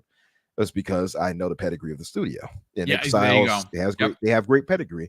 It's something outside of their wheelhouse, but I expect it to be something where they know they have to nail it.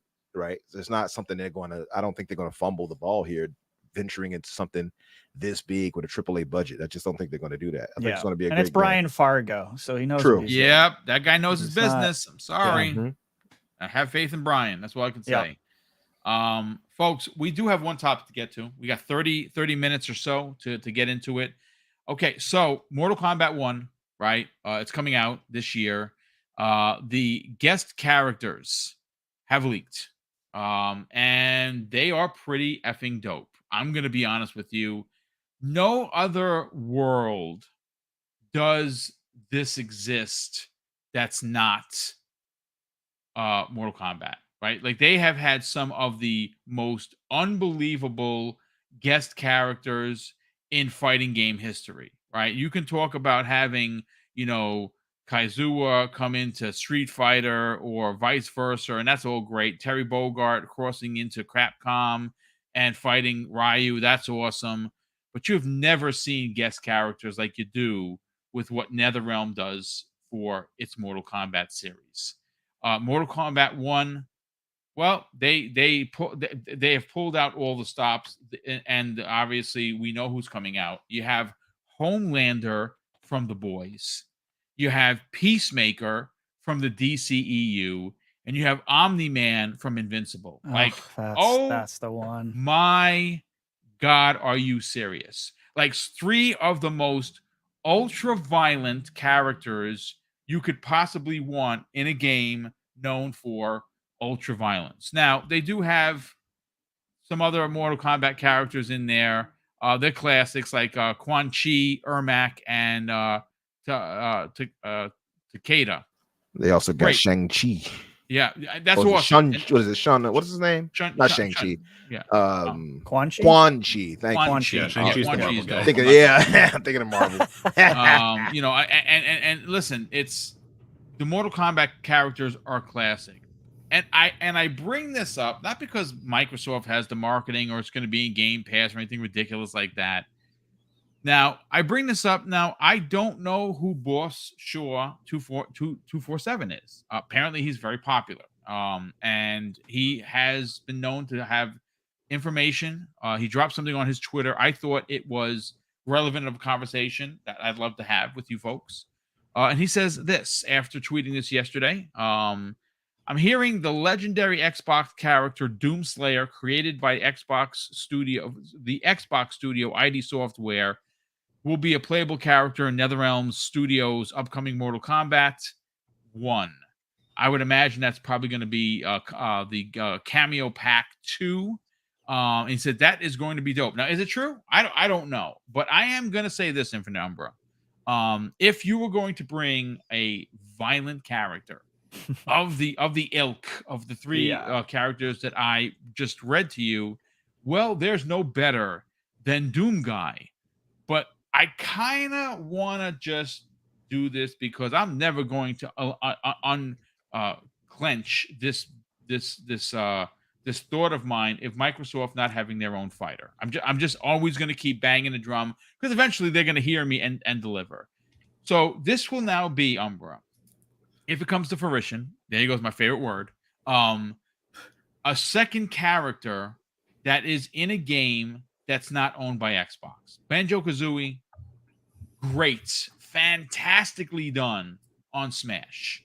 In fact, it's a character that I use when I play Smash with my nephew, and I suck at it. But I still like using Banjo-Kazooie.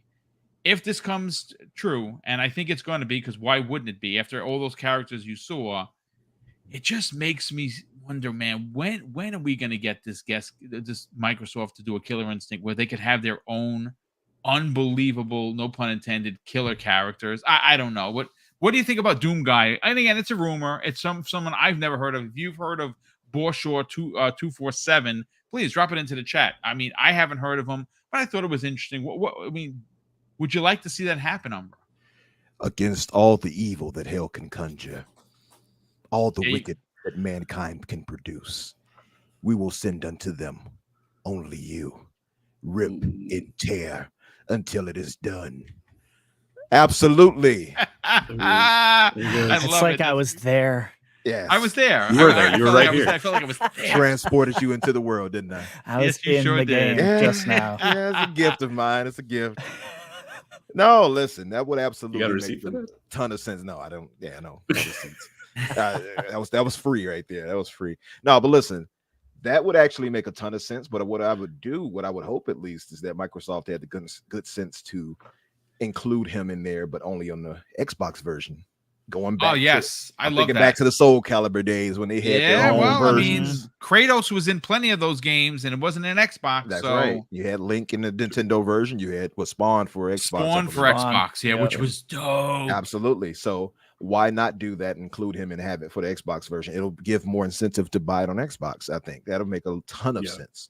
I mean, I could also see it being multi-plat too with him in it. It is what it is. But if I were Microsoft, I'd be like, yeah, you're going to have to get him over here with those other characters. That's what I would do. Yeah. You know? And PlayStation could play along too and say you get Kratos if you get it on PlayStation. You know what I mean?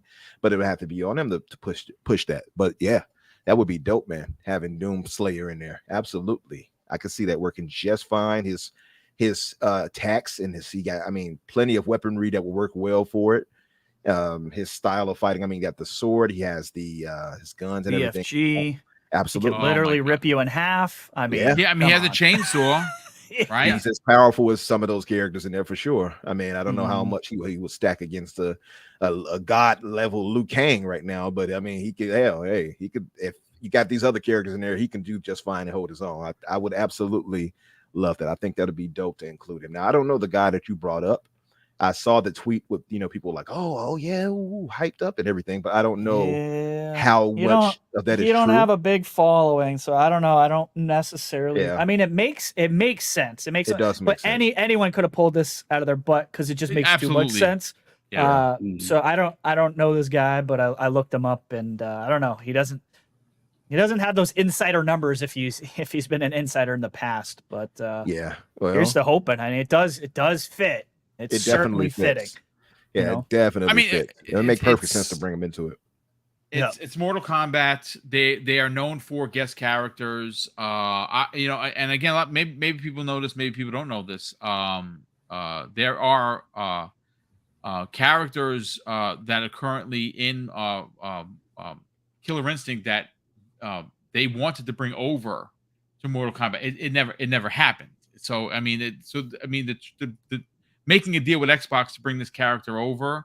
I mean, because Doom is available on the PlayStation platform as well as PC, I can see Doom Slayer just being a one of the guest characters and just being multiplied across the board. I would love to see, like, could you imagine if they reimagined Senua as a fighter? I can see her putting it too, actually.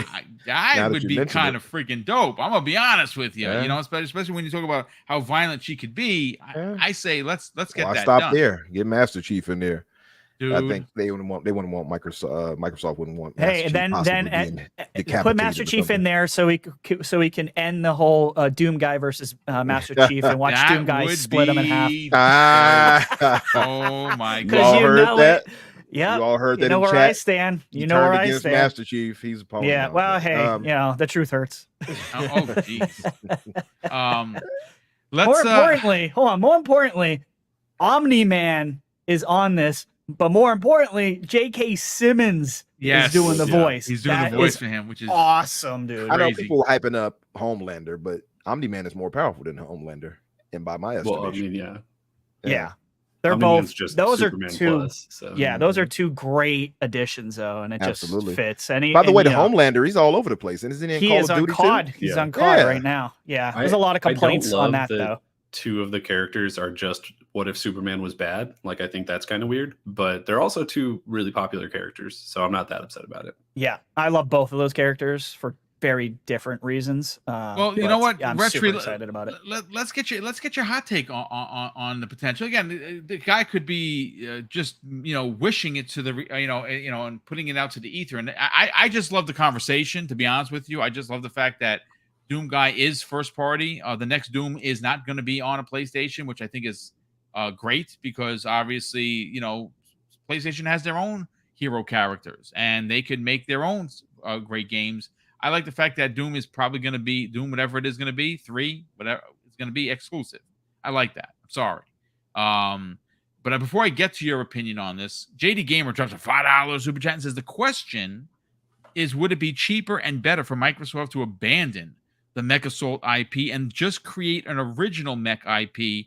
I wonder, maybe Super Mech Wars or something to that effect. I think it would you're onto definitely be something. easier, but It would definitely I think be easier. I think it would and be cheaper. easier. Yeah, no doubt about that. There's definitely a bit of cachet in the Mechassault name. I don't know how much, but there's definitely some. So I think it would probably be worth it to track it down. But again, I don't know how complicated. Yeah, and also to Danny's point, I don't think it would be worth much. I think he's probably right. Cheap. I don't think it would be very expensive. No, it's they haven't done anything with it in decades, man. And the last couple of mech assault type of games have been terrible, right? So no one's gonna. They're not gonna have to pay a pretty penny to get everyone to get on board and sell the rights for it.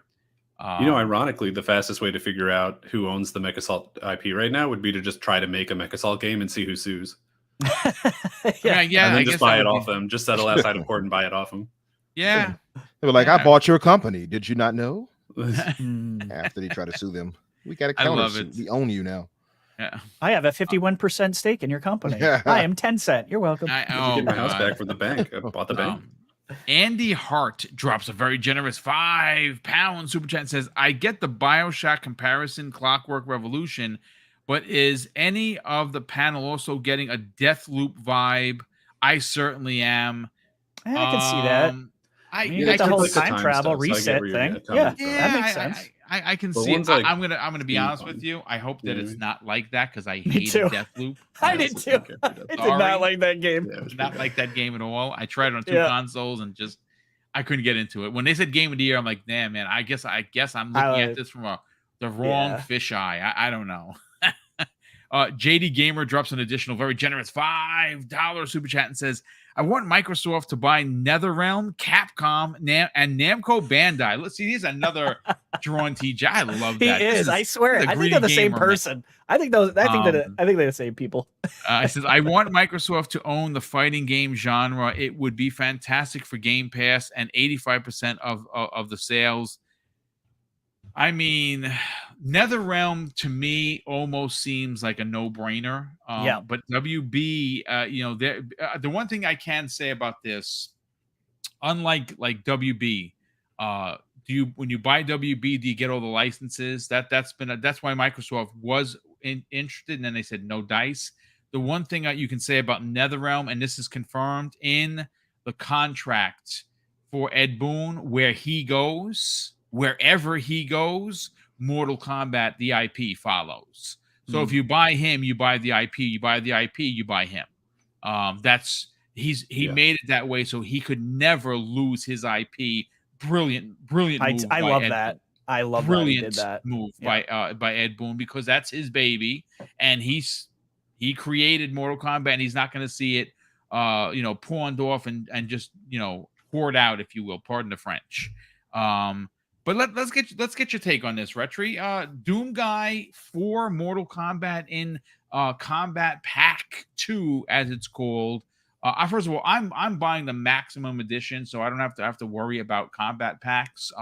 Whatever the Maximum Edition is, I'm buying it. I was just going to ask you what that costs. I didn't know if you knew. I'll look it up. I'll look it up right now. Okay. I wasn't sure if it was like 100, 110 or whatever. I mean, yeah, like, I'll piggyback off what Umber was saying. Like, Doom Guy makes a ton of sense. I don't know this insider, from my ass to my thumb. I have no clue who this guy is, and he might be talking out his butt. But he's shut up, Daniel. But I mean, it just makes too much sense for Doom Guy. If this is going to be, I don't know why this guy would have information on the second set of cameo characters that are coming out, but it fits. It certainly fits right along with Peacemaker and Omni-Man, in my opinion. You're talking about like badasses. But for me, yeah, I mean, I kind of agree that this would probably, that character, I don't know if it would be exclusive to Xbox. It'd be nice to see some of that back and forth banter, since we're console warring, going on with Microsoft. Be like, nope, you can't have them. You have to buy an Xbox if you want that character for MK1. But for me, honestly, the biggest news for me was Peacemaker and Omni-Man, specifically Omni-Man, because I just love Invincible. I've never seen it, bro. I gotta watch it. Oh my god! Season 2 is coming out soon, right, Daniel? It's coming out soon, right? I don't know when exactly, but we just got the trailer for season 2. And if you've read the comic, it's very good. Yes, I've read them all very well worth checking out. You'll like it. I have to check it out. I've heard is great definitely things about hardcore. that. Yeah. So for me, MK doing what MK does, they have the best playable characters. They're just so good at this, and then seeing all the fatalities that they're going to come up with for these characters is super exciting. So, I'm all about it. I was probably going to wait on MK1. these damn characters might have made me do it. You're probably going to do, Boom, and buy the full. Yeah, very expensive the version. middle edition. Well, it's the Like best they got digital. me. It's the best digital edition you can buy. It's $109.99. It comes with early access starting September 14th. It gives you early access to the DLC characters. It has Combat Pack 1, which has the 6 new playable characters, 5 cameo characters, and the Jean-Claude Van Damme skin for Johnny I forgot Cage. about the Jean-Claude. Yes. And you also get 1,250 dragon crystals, which is, of course, in-game currency. There is a $250 edition, which is sold out everywhere except for Best Buy, but that's the one that comes with the statue of Liu Kang, which looks really dope. I don't have room for it, so I'm gonna go with the $109 edition. 109. My wife's gonna kill me, but I'm probably gonna do it. Yeah. Which by the way, I just bought the Ant Stream retro service to the lifetime. Did you get the $80 one or the $30? Of course I did, because I'm a sucker. Just like me, yes, yeah. I did it. You did it. So she don't know about that one either, but she gonna about probably a day, so I'm gonna be in trouble. But yeah, so I'm probably gonna get the full version here for $110. Doesn't seem too bad. Even though for me, fighting games, I'm not like huge into them, but these characters, I love them so much that I think, just streaming this and playing this online against my buddies who are probably going to kick my butt because they're much better at these games than I am. But I don't know, this, like the last Mortal Kombat was so good. It was really good. It brought me back into the series. So it's probably my favorite fighting game.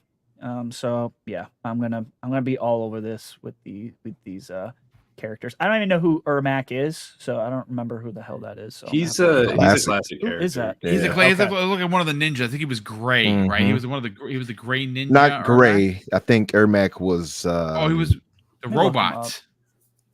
Well, this guy. Before that. Okay, all right, I know who it is. All right, the name didn't hit, but now the visual is okay. Yeah. All right, cool. Ermac is kind of like green and I don't know. He's like gray and got green eyes and some green powers. He's kind of cool looking. Yeah, awesome.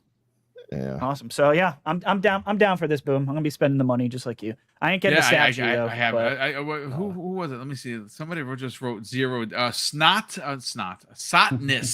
in the chat says the 0 edition because he's not buying it. You're not doing it. All right, fair enough. Love it. Listen, Daniel, let's get your hot take on this Doom guy for Mortal Kombat. Seems like it's written itself. We don't know who this guy is, but I think anyone could have guessed that would be a great guest character. And again, some of their combat packs have been just legendary. Alien, Predator, Bubba from Texas Chainsaw Massacre, Freddy Krueger, Jason, Rambo, Terminator. They've had some epic guest characters. The list, this might be the best list I've ever seen. Every one of these characters are, especially the not the superheroes, the evil pricks. Every one of them is just a prick. I don't know. What are your thoughts, Doom guy? Yes or no? So, okay. So him being in the game makes a lot of sense in terms of just he would fit in really well, or at least as well as Homelander and any of those other guys, right? Like it's very easy to turn him into a fighting game character, I think. In terms of him fitting into this particular lineup, I don't necessarily know. I don't generally trust leaks or rumors unless it's coming from somebody who I know and trust. So like if it's Jez or even like Jeff Grubb, even though he's wrong a lot. Like I take those with a lot higher stake than just like some random guy on the internet. So I don't have like a ton of faith that it's true, but it would make sense. Like I would buy it. The thing that has me sort of more questionable about it is that when you look at least the last 2 Mortal Kombats, I think, to my knowledge, usually the guest characters have sort of a common theme. So I think it was Mortal Kombat 10, where it was like all horror movie monsters for the most part. Yep. Yeah. And so I'm looking at the ones for this one, and they're all superheroes. They're all like, relatively newer, popular superheroes. I think But it's he did say for the hilarious. second. He said for the second pack, though, right? Boom. Was that what the rumor was? It was Yeah, for the second pack, yeah. not the But first even- one. Yeah. Even like last time, the 2 packs both had like a bunch of formidable Yeah. monsters. That's a good point, So, Daniel. so I think they might be more themed. There's no reason to say that it has to be again. I'm just going based on history. Yeah. But they could change it at any time. Like there's no reason it couldn't be in there. Especially since WB is not doing great money wise right now, which is why they're going to get acquired by Microsoft. Wink, wink. I love it. So if they did exactly what Soul Calibur did, and they had different guest characters for the different platforms, that would make a lot of sense actually, because they could get a little bit of extra money from the platform holders and do all that sort of thing. So I think that would work out for them. Like it makes sense.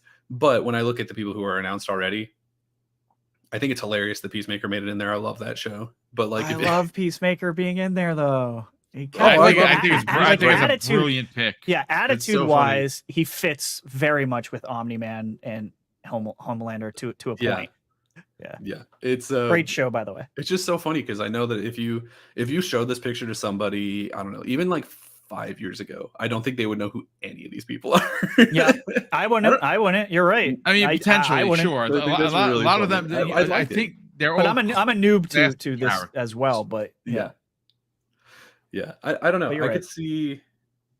I think since there's a DC character in there, maybe they'll throw in like a similarly unknown Marvel character, maybe someone from like the Disney Plus shows or something. I don't know. Can we get Echo in there? Do people care about Echo? I don't know. We'll see. Bring in the Punisher.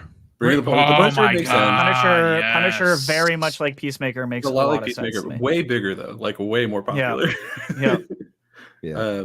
Or even like a Daredevil, depending on when that show comes out. I don't remember, but yeah, I think that they'll probably stay more in the superhero vein. But you could also argue that Doomslayer is a superhero. So who's to say? Honestly, if he comes out, I'll be excited. I'll be really happy about it. But I'm not gonna buy this game, so it doesn't really matter to me. Oh wow! Listen, I know, all you gotta wait. Just wait. It'll be on Game Pass, guaranteed. Yeah, well, because it's that gotta thing, wait right? a while. When I play a fighting game, I just play the campaign because I don't care about like competitive multiplayer. It doesn't do anything for me. Right. Like I don't care if I'm better than a bunch of 10-year-olds. It really doesn't do anything. You for my should. I think what he's saying is he doesn't want to be defeated by the 10-year-old. Oh yeah, That's because they're possible. definitely Yeah, that's 100%. But yeah, it doesn't really do anything for me. So I play the campaigns, and the campaigns are good. Like Mortal Kombat and Injustice do really good campaigns. But I'm not paying $70 for it. I'll wait. And the DLC characters don't show up in it, so I'm not gonna buy them. Just doesn't do anything for me. I mean, that makes. Listen, not every game is for every gamer. This game is a fighting game. If fighting game isn't at the top of the spear, It looks really good. Like, not to disparage it at all. It looks great. If you like fighting games, this is going to be like a huge one. It's just I don't like fighting games, so I don't care. Yeah, I haven't played a Mortal Kombat game in a long time. This might be one that I think I will get. I was saying I was going to get Street Fighter, did not get that yet, but I am going to get Tekken 8 when it comes out. I am going to get that. I've always loved Tekken. So Tekken looks fantastic, dude. It does. looks really good. Great year for I saw Lord Cognito from the Iron Lords was he's putting out some footage that he's playing like I saw that. The beta looks. Well, here's my formal challenge to Cog. You won't stand a chance against me. Oh wow. Oh boy. Especially he's if gonna wipe the floor with you. Oh, if I get my boy, I got a few people in there I love to use. If I get my boy, King. I love King. By the way, I knew you. I Did I know? love King. It's funny. Mrs. Boom is actually quite good at Tekken. She Is likes she? P-Jack and she likes Let me guess. What's her name? That girl. No, she's not a fan of the female character. Okay, believe it or 'cause not. those Yeah, girls she are likes King. ridiculous. She uses King to great success. King's great. Okay. What's the one with the sword that Everybody bounces loves on his King. sword? I Yoshimitsu. forgot his name. Yoshimitsu. Remember. Yoshimitsu. Yeah, those are the three characters she uses, and she beats the balls off of me. She's really good. Okay. Well, I was going to challenge you too, Boom, but if she's beating you up I'll like give it that, that. I know I'll give it you're to gonna Kyle Jefford. say- Challenge his wife. Oh, look, Palpatine. You remember that, huh? Listen, Palpatine is referencing a fight that me and Risket had in Fight Night. And he had Muhammad Ali. I had Muhammad Ali. He had Mike Tyson. And while I'm beating him up, I'm doing the Mike Tyson voice. Like, Coach, what's going on, Coach? This is ridiculous. I can't hit him, Coach. Did you beat him on that one? I Please beat the tell hell me. out of- I beat the hell out of Good. this kid. Yes. Yeah, Yeah, it's you on chose the a right channel. fighter. Go to his channel. Alright. You'll see it. I beat the hell out I of remember him. hearing about it. I never got to watch it. I'll show a clip on it on my timeline later Please just do. to refresh everybody's. I love the voice. That's great. He's like, Oh, God. and I got under his skin because he's like, Umbra. He started to yell. I was like, yes, my plan is working. That is not frustrating your opponent to the point where they're yelling at you over the mic. That's great. That's good stuff. Listen, ladies and gentlemen, that is going to do it for this week's new episode of course, the Xbox Factor podcast. This is, again, it may not have hit on every level of for a show for you, because we did shoot from the hip a bit, because like I said, I did advertise it. I did write the show as something different, but new stuff came out that we had to talk about. Hopefully you enjoyed the conversation enough to hit the like button. Real quick, Drawn TJ drops an additional very generous $5 super chat and says, Day One Studios is a publisher that owns the Mechassault IP, and they own the studio that made Mech Warrior. That's interesting. They got bought out though. Down. They got I thought they got closed. So I don't know who owns it anymore. I can't remember. Someone bought them a long time ago. And I think it disbanded as well. So I think the Mechassault guys are spread out everywhere right now. So yeah, that's what I'm saying. Just make it and see who sues. Yeah, I mean, you could absolutely do that. I think Microsoft owns it though. I think they licensed it out though. I think they had publishing rights, so they definitely have part of it. But I don't know if they own the actual IP. I think it's the same situation as like Sekiro, where Activision has the publishing rights, but they don't own the actual IP. Yeah, I see. Because Phil has talked about the licensing hell for that one specifically. So he would have said we owned it. Otherwise, it was that. And wasn't another game too? What was that? I can't think of the name of it right now. It's like an RPG. It's probably like Lost Odyssey or something. Like I bet that has a weird one. What was it? I can't remember. Oh, it's right at the tip of my tongue. I can't get it out. Can you describe the game? It's like an RPG, but like had the. How do I explain it? Was it Blue Dragon? Was it the Toriyama one? No, it wasn't anything like that. It was it's a Western based one, but it's like I thought you were Shadowrun. Shadowrun. Yeah. That was kind of tied. Well, the servers just got turned back on, so yeah. Who's to say? I Anything's possible. You just never know. But look, ladies and gentlemen, that got turned out, right? That's a Raven, isn't Shadowrun? Wasn't that Raven? So coincidence? No, I think not. I think I'm not. sure that was Raven. Hey, there we go. I think not. There's advantages to owning Activision Blizzard King, and Microsoft is going to take full advantage of that. There's no doubt. But that's going to do it for this week's new episode of the Xbox Factor podcast. Let me get to the outros. Retro, we'll start first with you, brother. Please, by all means, sell your personal brand as we have you march towards 1K on your YouTube channel. Where can people follow you on social media, and what you got going on each and every Sunday evening with Web Dave on the Gamers Council podcast? You guys can follow me right there. I just put it in the chat. That is Game Pass Daily on YouTube and Game Pass _Daily on Twitter, of course. And every Sunday at 7 p.m. Eastern Standard Time with Web Dave, we got the Gamers Council. We just had a great show. It was a great conversation. We're going to have Boom. Actually, is going to be on our August 6th show, I believe. Yep. So we'll be coming up on that. So yeah, join us, guys. And of course, my birthday. There you go. Happy birthday. So yeah, things are going well on Game Pass Daily. Things are going great on the Gamers Council. We've just been killing it. Our numbers have speak for themselves. So I'm just happy with how that's turned out. So thank you guys for supporting us. As best community is the Xbox community, without a doubt. And thank you for having me today. Boom. Conversation was great. Chat was great. So we'll see you guys next Tuesday. You can hear Umbra do more awesome voices. I love it. This is ridiculous, Retry. Hurry up. Something like that. That might be my favorite. I can't with that Mike Tyson voice. That's crazy. Listen, sell your brand. You got a show coming up this Thursday. Not sure what the conversation is going to be, but I'm sure that you will sort all of that out on the new episode of The Fix Thursday evening. Talk about it, brother. Sell your brand, where people can help you now move on to 2K. Rather than just the 1K, which you got a couple of months ago, as a matter of fact, even before you had major content, which was awesome. Talk about it. Yeah, absolutely. You guys, I want you guys to start coming through and supporting us like we begged you to. No, I'm joking. Actually, Yeah. yeah, I if you got guys these- could I just got go back these and watch old cheeseburgers. episodes, because what we need right now to get monetization is just more watch hours. So just go back and Absolutely. watch old episodes. You don't even We're- have to listen to it. Just put it on mute in a different tab. Doesn't even matter. Agree. And I don't think you even need to watch it fully, but for maybe a minute or two, maybe. I think 30 seconds I mean, counts it's as a view. based Well, you on want to the watch amount of time that they hours, watch. so Yeah, you want them put to on keep a playing playlist of it and just go to work. Because we're already near we're already near, like, I think we were, last I looked, it was like 3,000, maybe 200 some odd watch hours. Oh, So we're close. so you're like 800 away. from Exactly. 4,000. Yeah. So that's the link to the channel right there. If you guys could check out some of the episodes and such. We had a good episode this past week. It was very, very heated, but it was very good. Yes, I came in there for the spice right at the Yeah. right time. You and And- Danny It is were a good arguing. thing. It was great. Retchy was forced to agree with me, which he did not like. Not on everything, just on Yeah. some things. Yeah, hey, I'll take it. But no, it was a good discussion. Umbra's like the opposite of King David, where he's right 2% of the time. 2% of the time. So if you got them together, I think they'd be just See, absolutely. I'll killer make up for combo. the last 2% that he Yeah. doesn't get. Yeah. There we go. Winning team right there, 100% of the time right there. But no, yeah, you guys please come through Thursdays at 8:00 Eastern.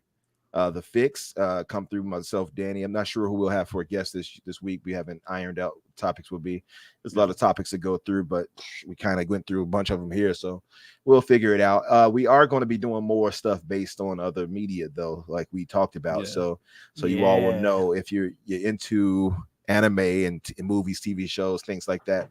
Don't be surprised if sometimes we're not talking just about gaming. So Mhm. we have to decide if that's what we're going to do this week or not. We do want to do like some anime reviews, things of that nature. Get you all Yeah. interested too, and have Especially you all since give your reviews to them.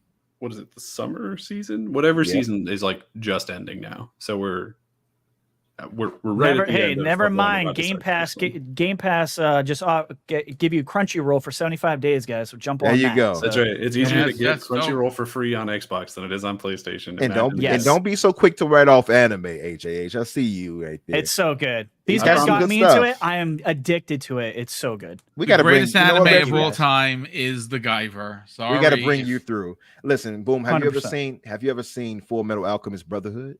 Yes. Okay, I've good. watched Full Alchemist, not Brotherhood. No. Okay, you need to check out Brotherhood, a fish specifically that Yeah. one. It's I really think good. I didn't. I think finish that it. will It's really replace. good. I think that will replace Guyver for you right there, personally. Guyver. But Bio maybe Booster Armor. not. One of my Maybe it's one of nostalgia. my got favorite you. animes of all time. The same thing with like Ninja Scroll. Like I'm an OG, so Then just that is a good one.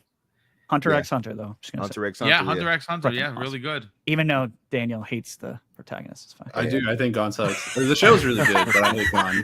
Here we go. Here we go. Yeah, The You show's get- so good.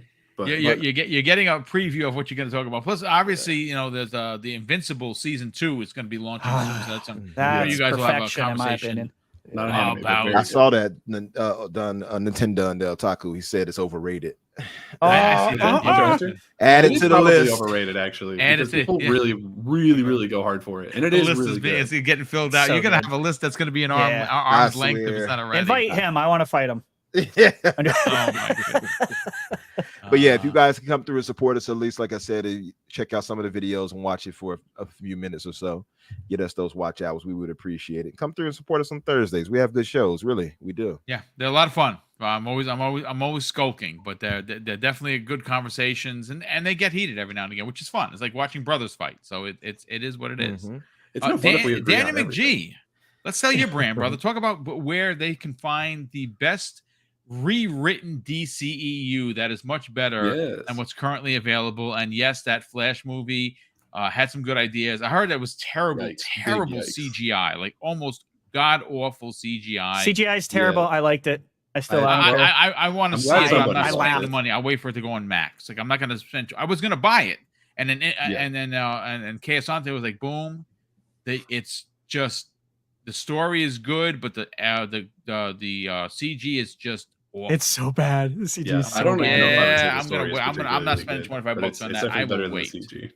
Talk about it, brother. Sell your brand. Where can people Yeah. subscribe to you on YouTube, and more importantly, find you on social media known as X? X. Yeah, you can find all my X Oh, Eats or Jesus. whatever dumb nonsense they're called now. You can find my Zeets at Daniel J. McG.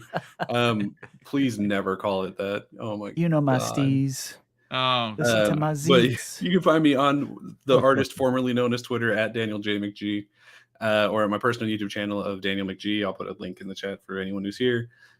Just put out a video like last week about the FTC losing their case, and I'm putting out one this week about the exciting casting for the new Superman movie. That video is good to go. We just gotta upload it now, so should be soon, honestly. excellent. But it's a good time. Swing on by. Thanks, brother. Definitely appreciate you being a part of this show. Ladies and gentlemen, again, that's going to do it for this week's Xbox Factor podcast. A big shout out to the outstanding super chats that have come in once again.